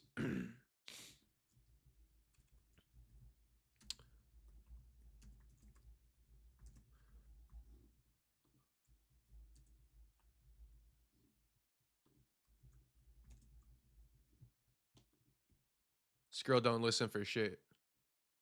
Fucking Gina. It's a story of redemption, so to speak, because you guys are saying you guys are doing it for yourselves now, not for everybody else. And the second part of the question was, what does fighting on MVP and Netflix do for your careers in comparison to the past? I mean, as far as the redemption, sitting up here with, I mean, I became more of a fan. 1.25x speed, by the way. One more time. For anyone who's just joining, 1.25x speed, by the way. Of fighters than I became after I gave up fighting. Like 5 years ago, I was like, okay, I'll probably never fight again. And so I got really into, you know, watching the fights and getting all giddy and like getting actually nervous around fighters more than like actors I've been across. And so I became a genuine fan. So for me to be able to sit up here with, you know, these incredible fighters is huge. But also to face that in myself and kind of round out my story in MMA as well. A lot of people only know me as an actor. And then they find out I'm a fighter, and you know, Ronda's been so gracious to reintroduce me to the world. And people are like looking at my fights now like, oh, she fought. So it's really cool to have that recognized. So that's very cool. And I think that you're going to see the best of me. I really feel you're going to see the best version of me. Thank you. Ronda, two quick follow-ups, if I could. You were asked about the women's boxing event happening on Friday. To his credit, every time I heard Nikisa Badarian talk about that, he would always give credit to you, long before any of this was ever in the works. And I know you guys worked together back in the old UFC days. Did you notice that? And is that part of the reason why you felt like this was the right move for you to team up with him and Jake Paul? I mean, it wasn't just because he was saying nice things about me. No, I think it was actually because of the Mike Tyson and Jake Paul fight. And I saw that Mike Tyson had something still that everybody misses, even at 60. And they put on the most viewed combat sports event of all time. And I knew that me and Gina bring something to the table that people miss. And it would be a huge success. It wouldn't be, you know, nostalgia bait or a cash grab. It's something that a vacuum has been left. And I think we need to remind all of the women and everybody in the sport to not just be comfortable with their place. And you need to demand your space and demand your opportunities and try to aim for more. I think everyone's content with what they have. And seeing what MVP was doing and showing people that they can do more than what's being done, they have the same mindset that we do, and they were obviously the perfect partners. Also, I'd be remiss if I don't ask you, I saw a podcast recently, Death Row MMA, hosted by Jorge Masvidal, and Kayla Harrison was on. And she was asked about this fight and was quite dismissive of the fight. And I believe she referred to you as, quote, and I love Kayla and I love Jorge as well, but she did call you irrelevant. And so I was wondering if you saw those comments and what you had to say about them. How are you going to talk about someone being relevant when all you've done is talk about her your entire career? Me or Kayla. Okay, gotcha. I just want to make sure. But I wanted to give you a chance to respond. Me irrelevant or Gina irrelevant? Both of us. I think she just dismissed me, but she called you irrelevant. And I was like, but you've been talking about Ronda your entire career, so I mean, obviously that's not very irrelevant. Right. Well, I mean, well, Gina is so relevant. that she's the whole reason that the 145-pound division even exists. And I am so relevant that the only reason she has a job at the UFC is because of me. And Kayla is so irrelevant that she couldn't even keep the 145-pound division around. And honestly, she's just sour because no matter what she does or what she accomplishes, she can't change the fact that she has the charisma of a wet towel and will always be in me and Gina's shadow. So the next time she wants to talk shit, she should look down at her feet and consider who paved the road that she's walking on. Oh wait, she can't look down at her feet because she's too busy holding onto the belt in a neck brace. And then she goes on and says that I lied about training in judo in Canada in like 2006. Like, who the fuck are you to call me a liar, okay? I was training there for 5 months. Bitch, you weren't even there, okay? Over the last decade and a half of being a public figure, I've cultivated a reputation for being unabashedly truthful. This bitch just got here and was already caught in a lie. What did she say after she won the belt? She said, oh, I'm never going to say anything bad about Ronda. She took care of me when I was broke in Japan and bought me groceries. How about you shut the fuck up and eat your groceries? And her and Hunter trying to act like her next upcoming fight is the biggest women's fight of all time. Then why is it being booked as a co-main for a men's interim title fight? Okay, the bitch isn't even bigger than Patty the Baddie. No offense to Patty, I think he's got more potential than anybody in the UFC, and he should call me when his contract runs out. But here's another contradiction that I think is a fucking kicker, is if she thinks that her fight is the biggest women's fight of all time, why is she getting paid less now than I was 10 years ago? So riddle me this, bitch. Are you overvalued or are you underpaid? Hold on. This ain't no Diddy, but it's like this is a pause-worthy moment. Okay, she cooked this bitch better than I could have even, done it myself. Okay, because we all know I ain't a fan of Kayla Harrison. She cooked this bitch so bad it's not even funny. I mean, I want to try to go over all of them. Something about look down, but she can't look down at her belt because she got a neck brace on, something like that. You're the co-main event on UFC White House to not interim actually. My bad on that one. But it's like you're the she did lie about that. She used some propaganda on me. It almost worked. But no, you're the co-main event to Patty versus Ilya. Rightfully so, right? But that is a flex for Ronda because Ronda was a headliner for her cards. She was not a co-main event like Kayla. So you do got to give her that point, being like, she's the only woman allowed to ha-ha and hee-hee at Kayla for being a co-main event on a numbered card because Ronda headline cards. She was bigger than Kayla. What's another one? I mean, now I'm just drawing blank because I want to get to the last one she just said, which is the fact that she's making less than Ronda made. Kayla's making less than Ronda made. And, so riddle me this. Are you underpaid or overvalued? And it's like both, bro. Both. But actually less about the underpaid. She over fucking valued. But either way, right? Either way, if you look at it from Kayla's angle, both of those are her options and neither one is good, but that's the boat she's in. She's either overvalued, right? Or she's underpaid. But it is definitely one of the two. I think she's overvalued. Right? I think she's definitely overvalued. She's not even worth what they claim her to be. And if she was that, then what Ronda's saying is you would be getting paid more than me. You would be getting paid more than me, but you're overvalued. Underpaid? No, I think she's actually overpaid. I think most women are overpaid. They don't bring in what they generate, or they don't generate what they get paid. What's Dana's favorite line, right? Goofy ass line too at that, but it's like you eat what you kill. Well, Kayla eating at a fucking all you can eat buffet with a company credit card. All right, that's Kayla. Eating at the all you can eat buffet with the company credit card. She's overpaid. Hence being overvalued. Still doesn't make more than Ronda though. 10 years later. That's a big L. That's a big L.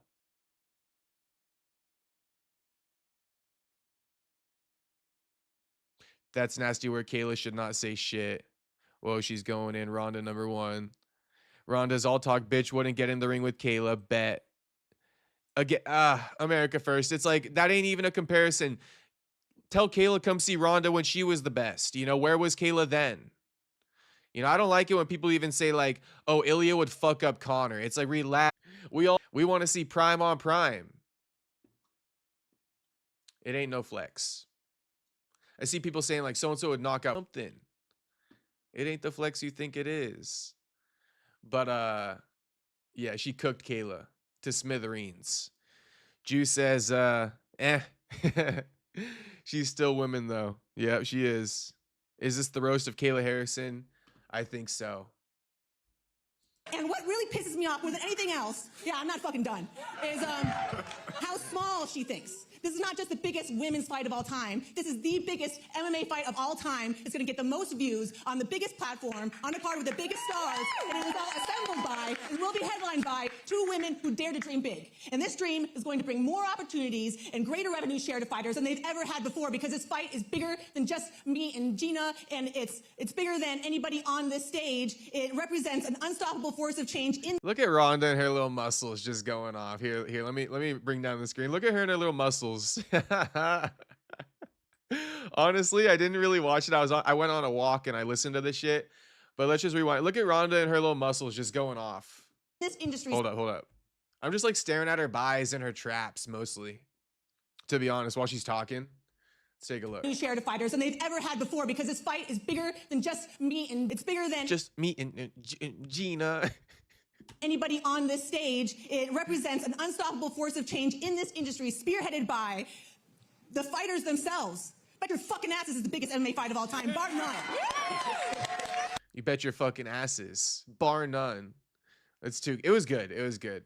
I actually won't make fun of Ronda for that one because that was pretty good, and her muscles were popping off there.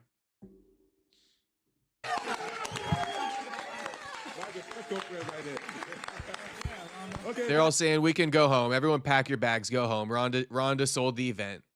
Job well done. Masvidal would whoop Nate all day. I mean, that's a good fight. Two even dudes. Two guys in the same era. That neck, I agree, America. Let's see Masvidal versus Nate too. Because that fight got stopped prematurely. Everybody knows that. Let's go. I'm just putting more to say. Okay. Wait, Space goes, how the fuck you go on mute? Question mark. I genuinely want to know. Bro, what? Go on mute? What you talking about? Space Go, what the hell? What am I missing? Holy smokes. You're welcome if I started this. Wow. Well done. Was I spitting that? No, you weren't. I would say, they say this at pro wrestling events, you still got it. I think that's a you still got it moment. You still got it, Ronda. Thank you. I did learn something while pro wrestling. Thanks. Speaking of chanting, by the way, I'm not trying to embarrass anyone, but I do believe tomorrow is a very special day. Birthday? Yes. Birthday, Nate. Can we get a happy birthday for Gina and Nate, both born on April 16th? Happy birthday to you. Happy birthday to you. Happy birthday, dear Nate and Gina. Happy birthday to you. Yeah. I won't say your ages. 24? I won't say your ages. Super beta male of Ariel to go over to Nate and not Gina. Much love, much love. That came from a place How of old are love, you now, Nate. Nate? 42? 41. 41. Happy birthday, Gina. Don't ask me. What? What was that, Nate? I said happy birthday. Happy birthday, birthday twin. Amazing. Look at She's so barred out, it's not even funny. Happy birthday, birthday twin. She's so fucking barred out, it's not even funny, bro. It's not even funny. Spacey goes, or did my earphones disconnect? Am I tripping? I think you're tripping, homie. I didn't go on mute. Andrew confirms it. You're tripping, homie. Something happened to your headphones. But there's two ways I can go on mute. I can click the button on the desktop and mute myself in the control panel, or there's a button on the microphone. See how it's green on the side? Then it goes red if I mute it. If I press it, it goes red. That's mute. There you go. Now you know. Oh shit, let me leave and join back. I mean, you can hear me now. All right, let's continue. Look how we changed. All right, go ahead, sir. David Potter with Fight World Live, and happy 25th birthday to you, Gino. No problem. So this question's for Ronda and Gina. And by the way, thank you so much for coming back to the sport, and thank you very much for competing. Ronda, when you were speaking at the press conference, you spoke so many truths. Right now, the current status quo, and you guys have disrupted status quos for your entire career. Higher ticket prices for fans, screwing over fighters as far as fighters pay, all that nonsense. What does this fight mean to you guys as far as creating a new status quo and creating a new normal? I think it's really important that we raise the ceiling, but also that we raise the floor. And one thing that I'm really proud of in this fight is the absolute minimum that anybody will walk away with, even if they don't have like a big, long record, and even if they lose, is $40,000. And if you fight 3 times in a year, that is much more than a living wage, and that is something that the UFC cannot say. And I hope that everybody sitting here today is getting the biggest payday of their career. And, well, maybe not for you. Maybe you've done better before. But in MMA, hopefully, not against Conor McGregor. And I hope that after this event, we can keep raising that ceiling higher and higher and higher until it is on par with the highest level boxers, because that is really where the holy grail, I think, for us is. And this is just the beginning. For you, Gina?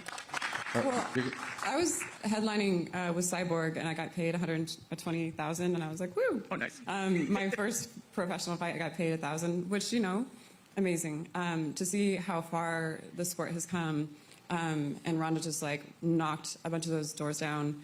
But then to be sharing this, a new, you know, door together. Like I knocked some doors down, she knocked some doors down, and now we're knocking doors down. This door down together is just, I don't know, it's just magical. I remember hearing that you got paid 6 figures to win a fight. I was like, she got paid 6 figures to fight. You know? That was like my goal for the longest time. Like, man, one day I'll get paid 6 figures. You know? I had to do American Gladiators on the side so I could be like, you know. Yeah, but it's a relay, you know. We just take it, we push it as far as we can, and the next person pushes it as far as they can, and hopefully through this event we can inspire somebody else to push it even farther than we have. Yeah, absolutely. Mr. Ngannou and Mr. Diaz, would you like to share with us what you guys are talking about over there? I'm curious. I was just going to say, Nate and fucking Francis having a full-on conversation on the side. No, I was just saying my first MMA fight was free. Free? Yeah. What about you? I get 2 tickets for 20 euro. Wow. And it was a tournament. You've come a long way. What about, do you remember yours? 500. 500 bones? Not too bad. I was rich that day. What's that? I was rich that day. Yeah, you were. Yeah, you were. By the way, Nate, I'm always curious about your take on the industry and the sport right now. There are some fans sort of lamenting like they need a shot in the arm, and I think that's what this represents to a lot of people. How do you feel about the sport these days? It's going good for me. I'm a broken record. I don't like to repeat myself. I started that shit years ago. I thought I was leading by example, by saying what it was, and nobody followed the lead, and I had to leave them behind. It's so true though, and it's like I'm not even gonna contextualize it either. If you get it, just know that you and I, we all aligned. You, me, and Nate, we all aligned. If you don't get it, then you got some serious fucking thinking and research to do, because you're not aligned with Nate and I and the rest of the chat who's aligned with us. Yeah, we picking sides, motherfuckers, and if you're not on our side, you on the wrong side. You should know that by now. You know. One more time, though, just to give a little bit of context, but not fully, because it's up to you to figure this shit out. If you don't see it, I'm tired of explaining it to you at this point. But Ariel's saying, you know, what you think about the sad state of MMA, Nate? Like, what's your thoughts on it? And Nate's like, I've been said this shit. I've been said it. I'm over saying it, as a matter of fact. You know, it's been said by me for almost a fucking decade. No one's listened to me. It's only gotten worse. But the same shit I'm complaining about today is the same shit I was complaining about before. You know, everyone want to be cookie cutter. Everyone a little bitch, that's why. Looking for a handout from Dana White in the UFC. They don't put their balls on the table. Put your motherfucking balls on the table. Every time. So, do you feel like now people are following your lead? No, they're doing what everybody's doing up here, but you know what I'm saying? I was everyone wants to fucking be like, we need a union and all this fucking funny shit. Like, what was the union when I was fuck youing back in the day? I was getting raises with those fuck yous, so a little more fuck yous might get you paid. Thank you for that.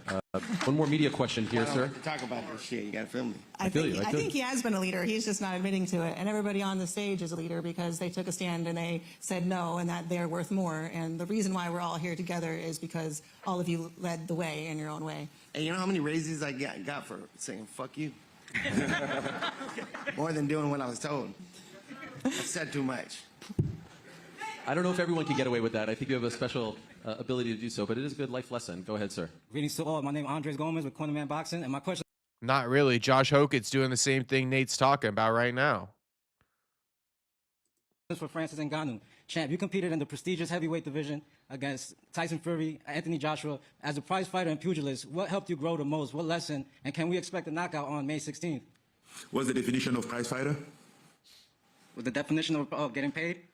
Oh, you tell me. No, you say it, so I want to understand properly to answer you. Well, a pugilist, somebody that competes in combat sports and gets a prize, gets paid for. You don't do it for free like you did the first bout, right? No, but who does it for free? Because if somebody does it for free, then I will tell him to check himself, because something must be wrong with him.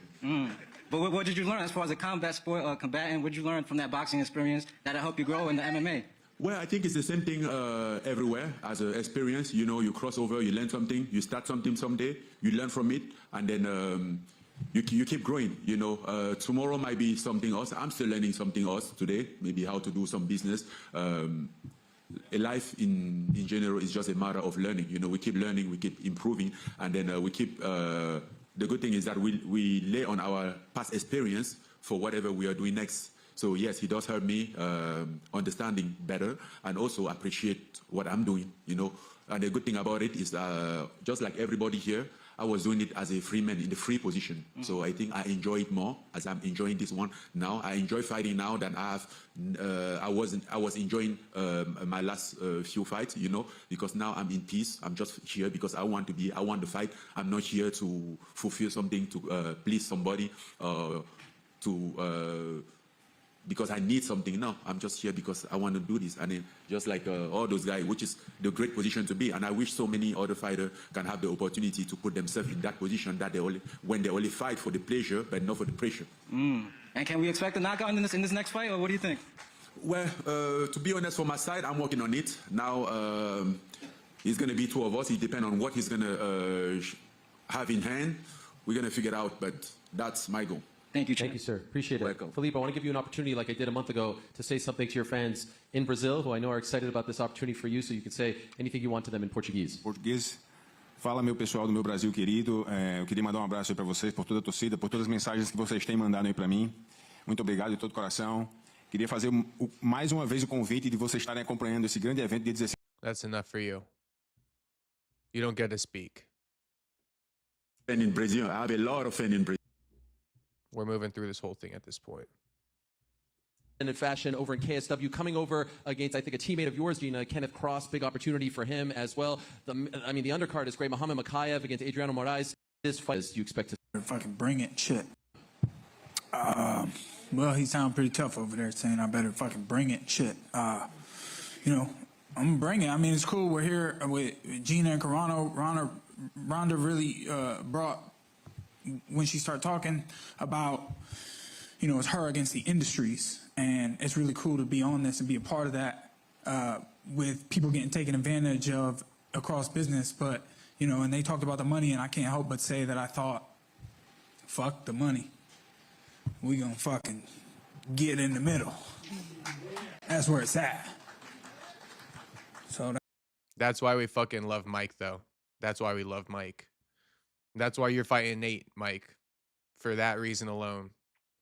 And we respect you, and you're worth a lot of money. I know you say fuck the money, but shit, you better get paid, homie.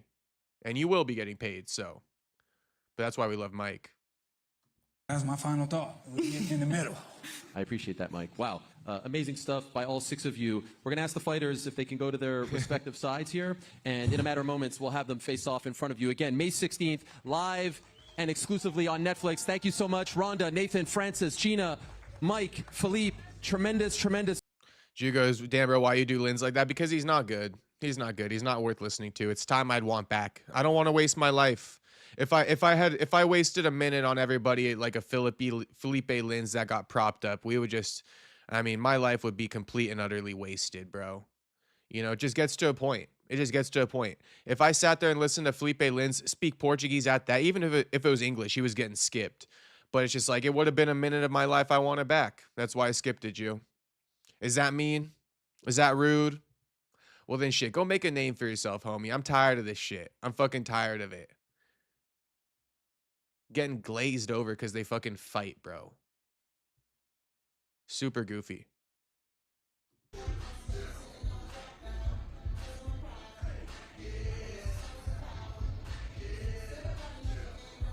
At least when boxers get propped up, like when Canelo fights a dude, at least he like actually got some accolades, you know? Like when we didn't know Jaime Munguia or Edgar Berlanga and Canelo fought him, so what, bro? At least they had some accolades. They were worth listening to. Felipe's worse than that. Felipe is worse than a Jaime Munguia versus Canelo or a Edgar Berlanga versus Canelo, for the record. How good is Jake Paul, LOL? Fucking terrible, bro.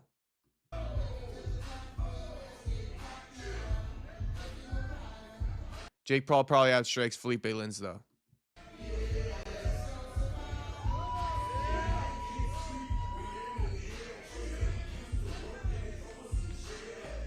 You talk about titles. This is for the lineal MMA heavyweight title. I'm not gonna lie, Francis looks like he don't got that much muscle on him. He got to put some muscle back on, bro. He been in the house for too long. Francis never lost that belt. He picked up another along the way in the PFL. Now going up against Mr. Philippe Lins, who knows a thing or two about winning big fights. Won right here in New York City back in 2018, the PFL tournament, looking to shock the world on the 16th of May. All right. And now we say hello once again to the king of violence, to the bad mofo himself, Florida, California, Mike Perry, Nathan Diaz.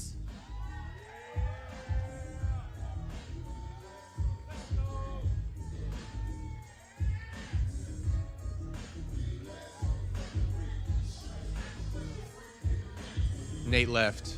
I'm not kidding either.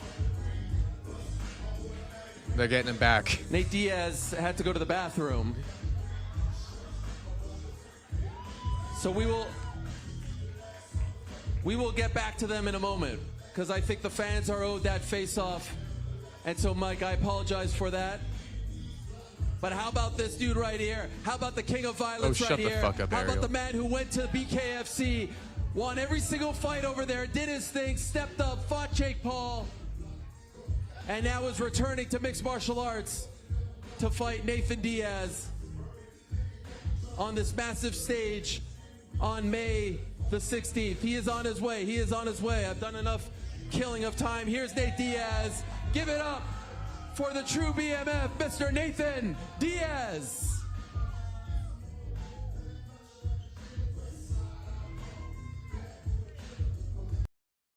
This is an all-time mock. Look at these two.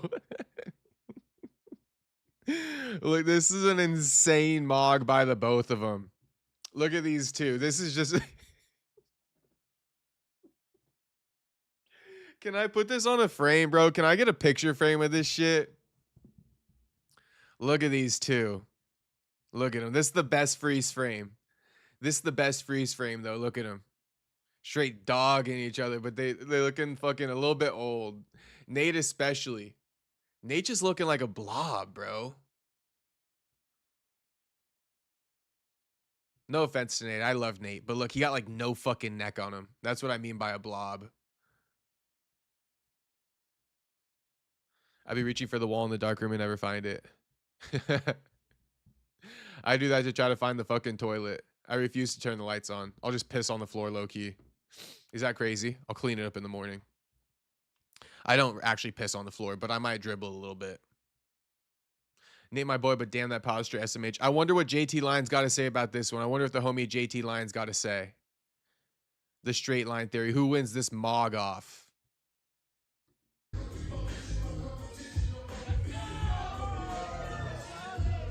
Nate Diaz, Mike Perry, who'd have thunk it? 2026, May 16th, into it, dope. Are you kidding me? An incredible fight. Nate looks like half asleep like a bulldog. Between two OGs who are allergic to boring fights. You've heard enough of me. Let me ask the pioneer, the man, the babysitter to the stars, Mr. Bert Watson, to call out the main event fighters right here. All right, I'm just going to let you guys watch this in real time while I go take a piss, and then I'll get ready for the next topic.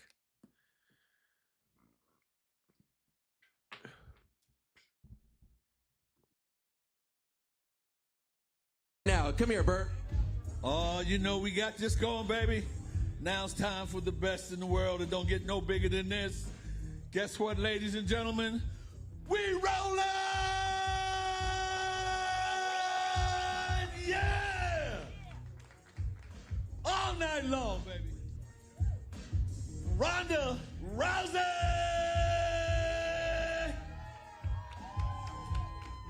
And Gina Carano! Yeah!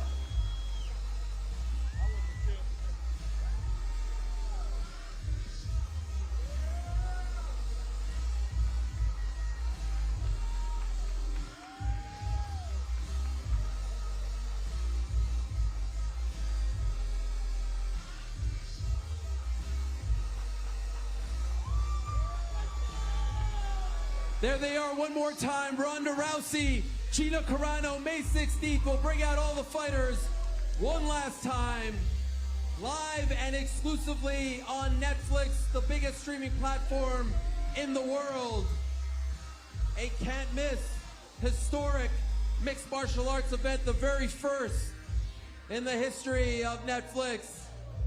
And it's not just these 6, but this would be enough. A tremendous main card, a stacked and deep undercard as well. Aline Pereira, the sister of Alex Pereira, on it as well. A who's who. If you are a hardcore MMA fan, a casual, a lax fan, you know every single one of these and the entire card top to bottom. May 16th, live on Netflix. Get your tickets now. Intuit Ticketmaster.com. Thank you so very much. Good night from New York.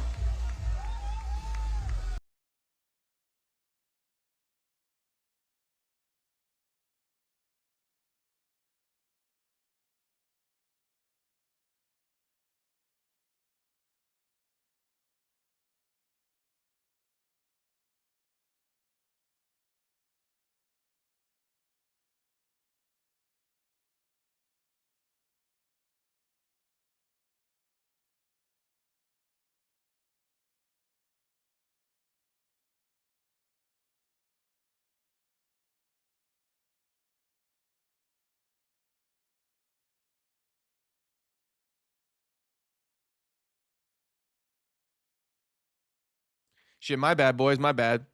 I was just saying Mike Perry got himself so hyped up that he's turned red. That's all I said. I was laughing at it, but I can't make myself laugh again. Everyone locked in, and Perry is geeking. Yeah, Perry was fucking geeking. He was for sure geeking. That's what I called out. I said he got himself so hyped up that he actually turned red. But and then I was responding to Tony Sal. Tony Sal said, "Did you see the homie Theo got canceled, Pa?" And I said, "Nah, I didn't hear about that, Pa. Tell me how he got canceled, Pa." He was being creepy. Is there a video about that, Tony Sal? The homie Theo Vaughn being creepy? I also said it'd always be them older dudes being creepy and shit like that. Can you blame him? I mean, honestly, can't really blame him. A beautiful woman is a beautiful woman. Youth is beauty. I'm assuming it was probably involving a young lady, young, beautiful lady. What'd you guys think of that? Youth is beauty, no? I think youth is beauty. That's why older people, they want to look young. However young people look is considered beautiful. So why fault a man for kind of, liking a pretty lady? Unless he was creeping. Back. What's popping? What's popping? He's from Louisiana or some shit. Yeah, he's from Louisiana. Nolans. He from Nolans. He from Nolans.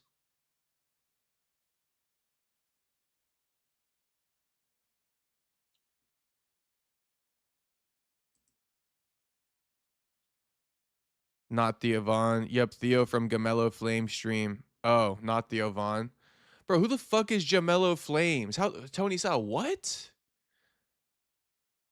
Just drop in like some Gamello, that the special kid that Jamello streams with. Jamello, you mean LaMelo? I know LaMelo. Who the fuck is Jamello? Diaz beats Perry, right, bro? Yes, sir. Yes, sir, Mr. Cody. Nate beats Perry. Come on now, homie. Nate beating Perry twice on Sunday, Cody. Good thing the fight's not happening on a Sunday because it would happen twice. I'm glad to hear that Theo Vaughn isn't canceled for getting on some pretty ladies or something.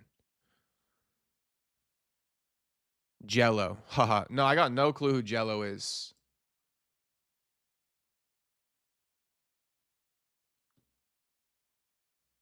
Diaz will get slept by Mike. Damn, America first. America first. We always on opposite ends of the spectrum, aren't we? The guy that says pa. Oh, wait, what the fuck? His name's not Theo, bro. It's his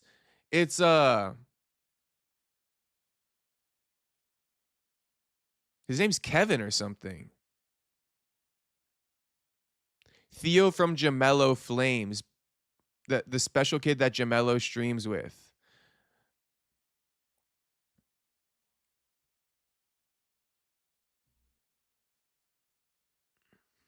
Okay, hang on. Hang on.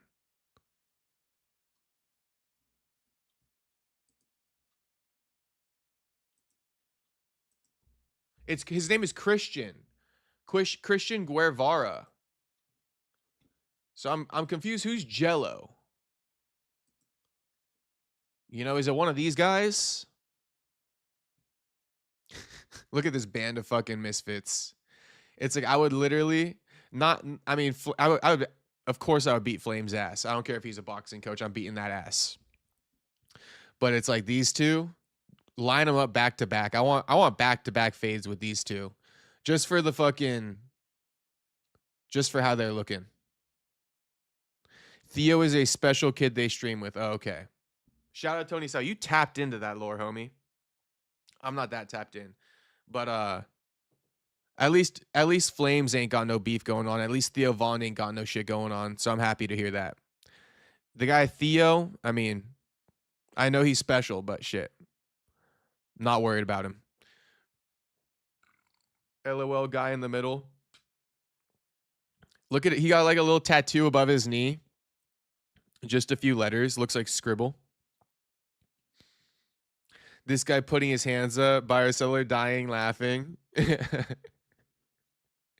Bro, let me run it up with these guys just because of how they look. Let me just admit to being judgmental for the one time. But it's like the reason why I say that is because types of dudes like this, they always got the biggest ego. And it's like, let me just Stockton slap you one time. One time. I mean, it's going to sound super hater. And yeah, call me a hater. I also don't know these guys. They could be nice guys. I'll say that first. But it's like, I always hated people like this. I always hated the egotistical tough guys who really ain't tough. I always hated. I mean, is it a coincidence why I gravitated towards UFC? I always hated guys like this. I only respect the real tough guys. And if you're not a real tough, like another thing I hate, like rappers who act tough, it's like, bro, I would knock you the fuck out. You know, acting tough. You not tough. You a rapper. Like, keep that little image, but you acting tough is crazy.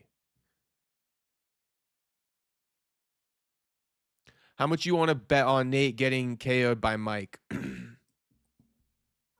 America first. I don't want to bet with the chat. I don't want to bet with the chat.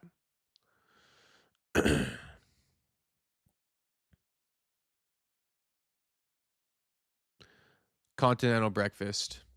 Looking like 2 pancakes, eggs, and a hash brown. I call these 2 continental breakfast. That's actually a good trash talking line by a seller. It's a you continental breakfast for me, homie. You just a little pancake, eggs and hash brown. I eat you up for breakfast. You that little hotel continental breakfast. I got to get a real meal after I'm done with you.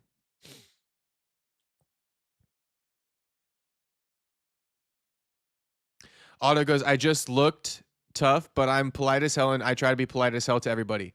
Well, then, Otto, I mean, I'm not saying I look tough, but I'm a bigger guy, right? And I feel like I'm the same as you in that sense, where I actually overcompensate. You know, I actually try to go out of my way to be polite to people and make them feel like I'm not trying to ego them, so to speak, right? Like that. I mean, you guys can probably tell that through the streams anyway, that I don't got much of an ego. I can be a bit crazy and sassy, but shit, I don't really got much of an ego to me. So Otto, you and I, we're the same. We're the same. I definitely go out of my way to be polite and make people feel like, you know, I'm not trying to mog them. I like people to feel, you know, equal, even in an exchange. I never do no passive aggressive shit or nothing like that. So Otto, I'm with you, homie. Islam robbed in Italy. Rumors saying Vittori ran up on him. I know, I saw Islam got robbed. Otto goes, yeah, I get you on that. Shout out to homie. Them silver dollar pancakes. These two boys, we call them silver dollar pancakes. We call them continental breakfast. Oh, shut the fuck up. Oh my gosh, shut the fuck up. Please shut the fuck up. How tall are you? 6 foot, Night Owl. Just a cool 6 foot. 6 foot 200. Night Owl, 6 foot 200. 6 foot 200. Otto or Night Owl. I'm gonna just keep talking while the knocking is going on. I'm not gonna stop talking while the knocking is going on, just to troll. Just to fucking troll. Shut the fuck up, bitch. How about that? Is that your front door? No, it's the ceiling. This bitch gonna knock through the ceiling in a minute. Stupid ass bitch. Stupid ass bitch.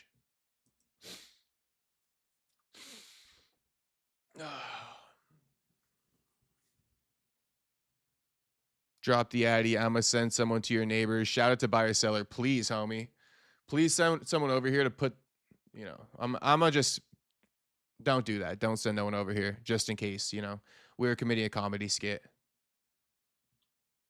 But yeah, buyer seller, I feel you, homie. Stupid ass bitch. Dumb ass bitch. But it's like, to me, it's like, you're not gonna bait me into fucking like yelling and acting out of character. Like, I'm over it.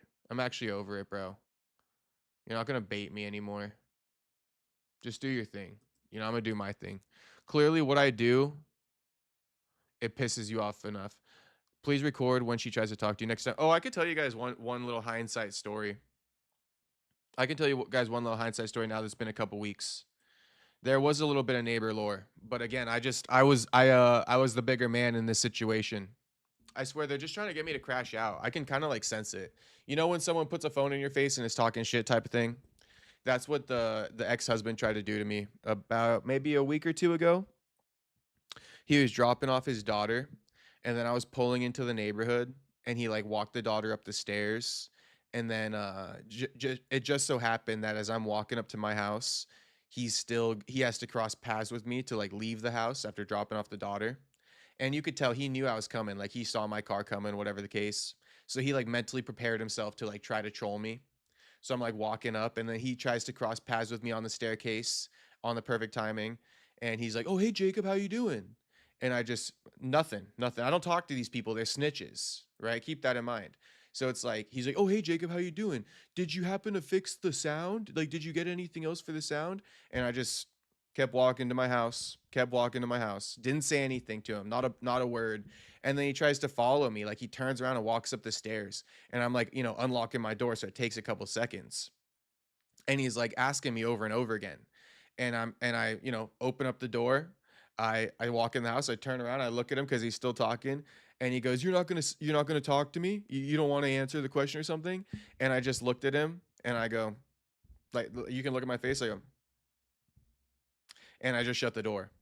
It's like, I don't got nothing to say to you, bro. You guys are gonna try to get me kicked out of my fucking house. Like, why the fuck I want to talk to you guys? I'm not giving you guys nothing anymore. Everything I've given you guys, you try to use against me. You feel me? Like, I overshared in the first place, telling you what I'm up to in my own house. I thought you were chill. Didn't know you're a fucking foid ass bitch. And your husband's a crazy motherfucker. So That was a lore. And then it's funny because like these people so dramatic. You hear the daughter and the mom like open the door. They're like, Dad, like, what are you doing? And he's like, I'm trying to talk to the neighbor. I'm trying to talk to the neighbor. And they're like, please stop, please stop. They're like the biggest fucking drama queens. It's like it's just this little weird soap opera. The daughter's just as crazy as the mom. That's the thing I've learned too. The daughter's just as crazy as the mom. And I know she could hear that, but it's the truth, you know? The daughter's just as crazy as the mom.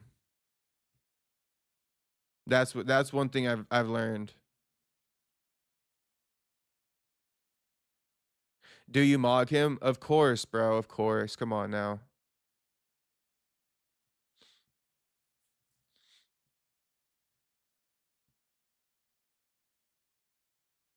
That dude could probably never get puss again in his life. You know, I feel bad for him.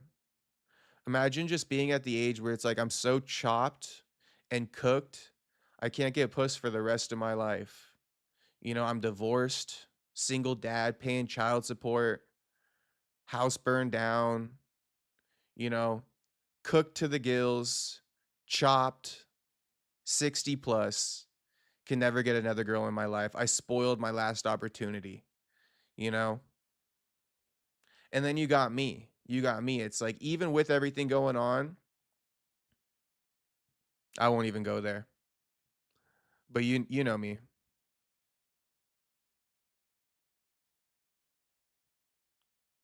If I was more diabolical, maybe I'd do something super crazy, but I'm not. Bro timed himself to fuck with you. Yeah, he literally did. Them people are energy drainers, gang. I know. That's why I just ignore them. Are they mething around? I think they are meth heads. Stay composed. Don't fall down to their level. That's what they want you to do. Exactly. That's why I'm just chilling. This is the craziest thing I've done so far is tell you guys this story, but it don't matter. You know, it don't matter at all. I could say whatever the fuck I want, actually. What, is it a crime to say that the daughter's just as crazy as the mom? Or that the dad ain't never fucking again? Is that illegal? Is that a crime? Crime against humanity?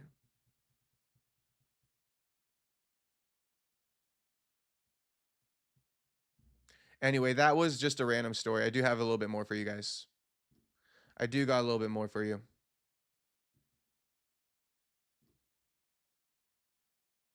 But I would say this, that the little situation has reached the point of forgiveness. Even if she came and apologized and tried to be cool, I wouldn't even forgive her. I would just look her in the face and be like, fuck you. I'd say, suck my dick. That's what I'd say. I'd say, oh, you're sorry? Okay, get on your knees and suck my dick.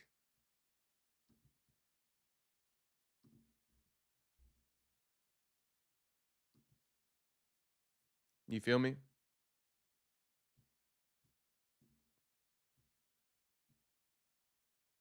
There was a grace period. There was a little grace period where it's like, okay, you can come to your senses and like, you know, it'll be cool. But now it's like it's deliberate. Every day you pound on my floor at 9:30 a.m. like or p.m. like clockwork. Just move.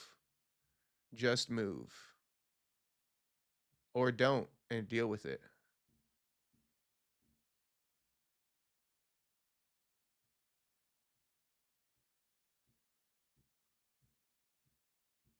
Trying to get to something. Oh, I think Dovey posted it. My trusty old homie Dovey. You guys are laughing. I forget what I said that was funny. Oh, the part get on your knees and suck my dick. Well, you know, that seems appropriate. I might find some forgiveness. I might find some forgiveness if that happens.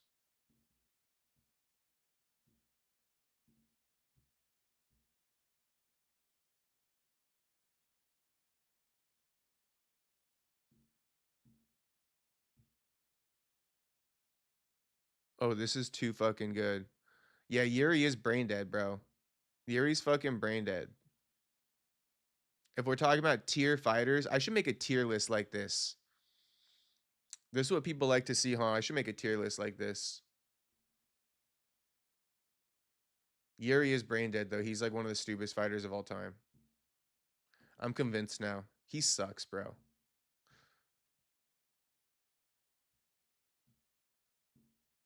And it's wild to say he sucks because, well, I can explain it in a second. So there's sexual tension between you and your neighbor. I knew it. Nah.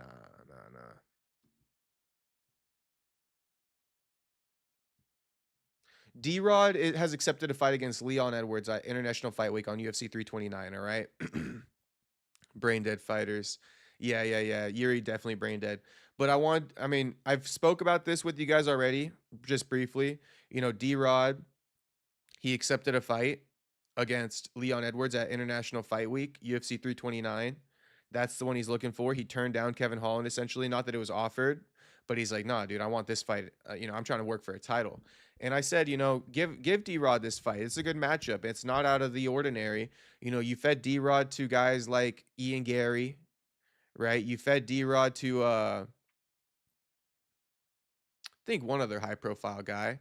But, you fed D-Rod to a guy like Ian Gary on Ian Gary's come up. So let D-Rod get his lick back, step up in competition again after his win streak that he's been on, and try his hand at breaking through, knocking an old head back, because D-Rod trying to surge right now. He in the prime of his career, Leon in the back end. So let's give this opportunity to D-Rod. I think he'll actually do well against Leon. I like this matchup. With the age factors and all that stuff, but I just like the matchup in general. Bro, D-Rod's a thick ass fucking 170 pounder. That body he got on him is crazy for 170. He must have like no thighs or ass. It just all must be upper body weight for him. But let's play it. He says it. I'm fighting Leon, International Fight Week, UFC 329. Ideally, in a perfect world, when would you get back in the octagon? Man, I'll be real with you guys. I'm probably looking about International Fight Week, and I got an amazing offer. So you guys will probably see me in there with Leon Edwards, International Fight Week, man. Sometime around July. Wow, did they offer that to you? Just today, man. And been thinking about it. I made the decision right now. I'm accepting the offer for Leon Edwards, International Fight Week. Ideally, in a perfect world. All right, D-Rod. He's like, shit. I'm gonna make the decision now. Yeah, I'm taking the damn fight. I'm gonna call my manager after this interview's up. Tell him we taking it. He lost to Neil Magny. I know he did. But bro, Neil Magny is the ultimate gatekeeper, so I'll leave him alone. I don't know what I was gonna say. Maybe it'll re-spark my thought. Oh yeah, I do have a thought. Okay, so I think this needs to be said.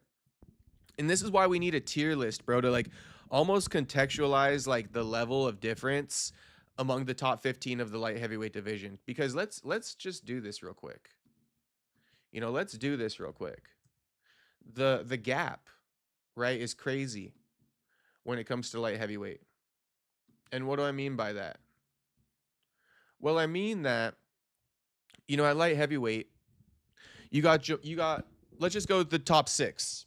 You got Jamal Hill, you got Khalil Roundtree, you got Jan Blachowicz, who we could just like effectively leave out, right? And then we got Yuri Pereira, Ankalaev, Olberg. So what am I saying? I'm saying that how in the top 5 or top 6 is there so much disparity in the level of competition? Meaning we saw it, right? Khalil Roundtree completely outclassed Jamal. Jamal didn't even look like he belonged in there with Khalil. It wasn't even competitive. Like not even whatsoever. It was a straight beat down. Straight beat down. Jamal didn't even possess the skills to compete against a Khalil, and he's ranked 1 below him. That's crazy to me. And then the same thing, you're like, yeah, so Khalil Roundtree, he pretty good. He got some pretty good striking, right? That's what you guys are going to say. I'm speaking for you guys. Khalil Roundtree, he pretty good. He got some pretty good striking. He cooked Jamal Hill, walked through him, outclassed him, and Jamal Hill was a champion. Keep that in mind too. Jamal Hill was a champion. And Khalil Roundtree beat him. Khalil Roundtree beat a former champion. He got great striking, right? Okay. But clearly, right, he got outclassed. He got his ass flatlined, face down, ass up by none other than Yuri Prohaska, one of the stupidest fighters in the UFC. Right? One of the stupidest. Now, that's a bit of an exaggeration just because of how hard he's going in on these excuses and his history with the voodoo excuse too. But, also getting caught with a day one, peekaboo left hook counter in the first round after injuring Carlos Ulberg, it's deserved, bro. He's stupid as fuck. And it's like, he better than Khalil Roundtree. He's better than Khalil Roundtree. It ain't even style matchups, Cupcake. It's not even style matchups. It's outclassing. Complete outclassing. And guess what? None of these guys even wrestle, Cupcake. Jamal doesn't wrestle, Khalil doesn't wrestle, and Yuri doesn't wrestle. So what's the style matchup? You tell me. Muay Thai versus kickboxing? I mean, we're splitting hairs, bro. It ain't even the matchups. These are all the same type of fighters. But let me continue with this. Khalil Roundtree, he's a good striker because he beat Jamal Hill, who was a former champion. That usually would give you a ticket as, okay, you're elite, right? People can't fuck with you. But literally, this dude can't even fuck with Yuri, who's stupid as fuck, who's getting caught by day one check peekaboo left hook techniques that are being flashed to him before he even walks into it his damn self. Literally being showed the trap before he goes into it. Carlos keeping the range out. Brings it in to give Yuri a false sense of security, right? Hopes Yuri will come in, tries to time the left hook, right? Yuri doesn't bite the first time. So what does he do? He comes back in again, tries it one more time. Boom. Now Yuri comes in. Boom, left hook. Yuri's knocked out. Day one shit. Off of a guy who, he fell for that when it came to Carlos. But I thought Yuri was a great striker because he beat Khalil Roundtree, who Khalil Roundtree outclassed Jamal Hill. Does this all make sense to you guys so far? Right? I thought Yuri was a good striker because Khalil was a good striker and he knocked Khalil's ass out. And Khalil beat a former champion in Jamal Hill. Won rounds on Pereira, so to speak, the first maybe one or two. So how good of a striker is Yuri? Better than Khalil Roundtree, but he's not better than Carlos Ulberg. And so if Yuri Prohaska ran through Khalil Roundtree, then what can Khalil Roundtree do to Carlos Ulberg? Effectively nothing too. I know you're going to say, oh yeah, style matchup, this and that. Well, I mean, honestly, Khalil didn't even put up a good enough performance to even warrant any type of argument to fight a guy like Carlos Ulberg because of what Yuri did to you and what Carlos did to Yuri injured. And so that's the level of things. That is the level of things that we deal with in the UFC. And it's just confusing to me. Because you would think that Khalil's a good fighter, but he's not. And you think that Jamal's a good fighter, but he's not. And you think, okay, fine. Well, then if those two aren't, then maybe Yuri is. Because Yuri's the one who beat them both. But he's not even. He's not even. So, we got Carlos Ulberg as a champion right now. And it's no shade on Carlos, to be honest with you. Not at all. I guess Carlos is proving himself to be the best in a division full of strikers. Everybody is a striker except for Ankalaev, but he's still pretty much primarily a striker.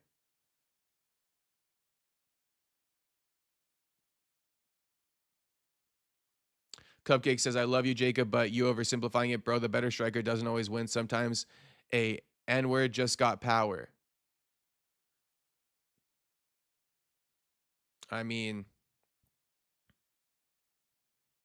I already explained my point, so I can't go into another way of explaining it. If you disagree, you disagree. But I would just say that Yuri, he didn't just knock out Khalil. He also knocked out Jamal, bro. He knocked out Khalil and Jamal. So, I don't necessarily think I'm oversimplifying it, to be honest with you. And I'm not saying the better, So in other words, Cupcake, you think Jamal Hill does better against Ulberg than Yuri? You think Khalil does better against Ulberg than Yuri? Necessarily? Same result's going to happen, bro. It's night and day differences when it comes to the striking. That's really what I'm trying to say. I'm trying to actually explain to you guys that it's night and day differences with striking. And you would see that with Khalil and Carlos too. I don't know if Cupcake's arguing that Khalil is on a closer striking level to Ulberg than Yuri is, but he's not. He's not, bro. Because Carlos and Alex Pereira come from a different cloth that these MMA fighters can't even bother themselves with learning, which is real striking. Apparently, unless they go and compete in a real striking bout, they just won't focus on it.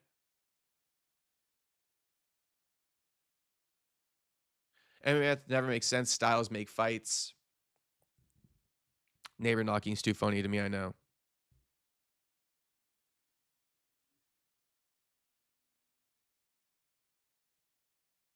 Yuri had his soon-to-be daughter on his mind. I bet you if the fight would have taken place after she was born, it would have been a different outcome. You know, if, ands, buts, it's all they are. If this, then that, you know. And, you know, if it, you know, if Carlos Ulberg never broke his leg, he would have knocked out Yuri sooner. You know what I mean? Khalil, yes. Jamal, no. I would disagree, Cupcake. I would totally disagree. Totally. Khalil and Yuri were in just as much of a striking match as Yuri and Ulberg. And it was a night and day difference, bro. Yuri walked through all of Khalil's shit. There were no setups that, you know, Roundtree used on Yuri that got him. I mean, Yuri put himself in the same fire against Khalil that he put himself in against Ulberg, but Khalil is a worser striker than Yuri, Cupcake. A worser striker than Yuri. Now, I know, I mean, gas tank comes into play. I mean, we can't just be like, oh, no, he's not better because, you know, he got tired. That's the only, I mean, like, I don't know. Like, because I know that's what the next thing he's going to say is like Khalil, you know, he outworked, he was a better striker than Yuri until he got tired. But that's part of the fucking fight, bro. It's part of the fight.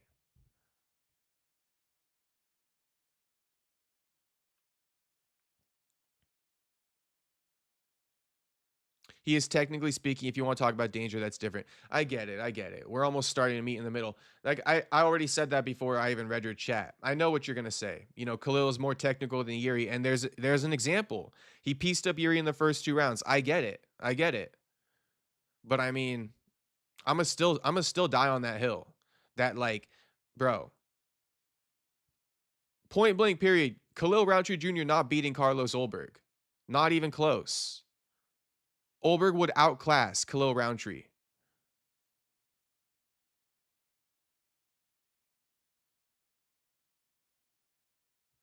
But that's kind of the news on the day, boys. That was what I got for you.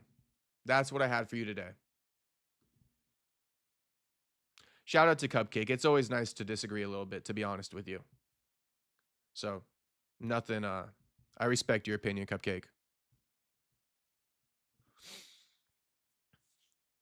All right, boys. That's pretty much it, though. That's all I got. That's all I got on the evening. 2-hour, 20-minute stream. Run up the likes on the stream, boys. I'm not sure how many we got, but run up the likes.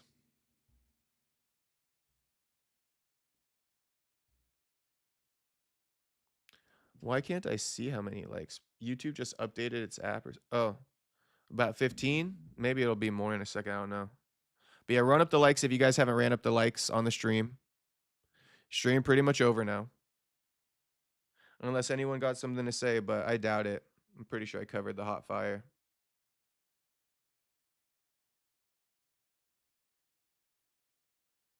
All right, boys. Peace out. I'll see you guys all tomorrow. Let me shout out the streets real quick, though. Shout out to Cupcake. Shout out to America First. Shout out Tony Sal. Shout out Brian C. Shout out to Space Kid. Shout out to Clint Eastwood.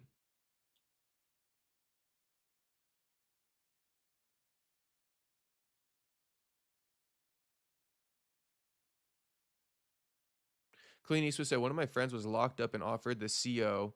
Also know him some of his pound cake he was making in the cell. The CO said he would never eat. Now that CO is locked up for 60 years. Okay. Shout out Tony M. Shout out to Buyer Seller. Shout out to Andrew Nance. Shout out to Franklin for the dono today, by the way. Shout out to Night Owl. Shout out to Tony Sal.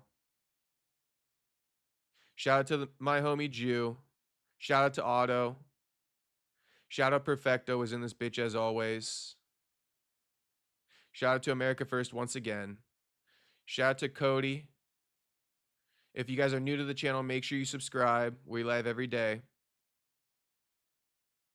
Shout out Dundaughter, right? Dundaughter was in this bitch for a little bit. Shout out Dundaughter. He probably still in here.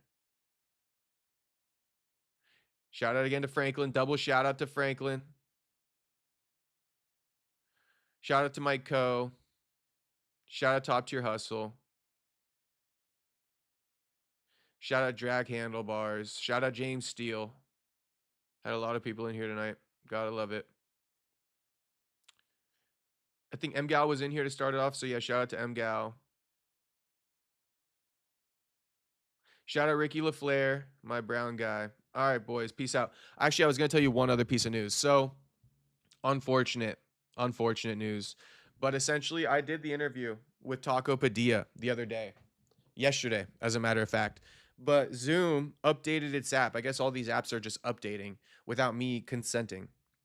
Zoom got updated, bro. So when I went to hit the record button, it's in a different spot now, and I guess I got to double click it instead of single click it. So I single clicked it, and the whole interview never recorded. The whole interview never recorded. So I literally just took the L on that one. And the unfortunate thing is, bro, me and Taco talked for like an hour and a half. I actually have the full audio, but I don't have my audio. It's crazy. I got Taco Padilla's audio and I got my face. That's all I got. It's fucked. It's fucked. But we spoke about everything, bro. We spoke about aliens and shit like that. Like we spoke about like Area 51, like flat Earth, the moon landings. Like we got in the weeds, bro.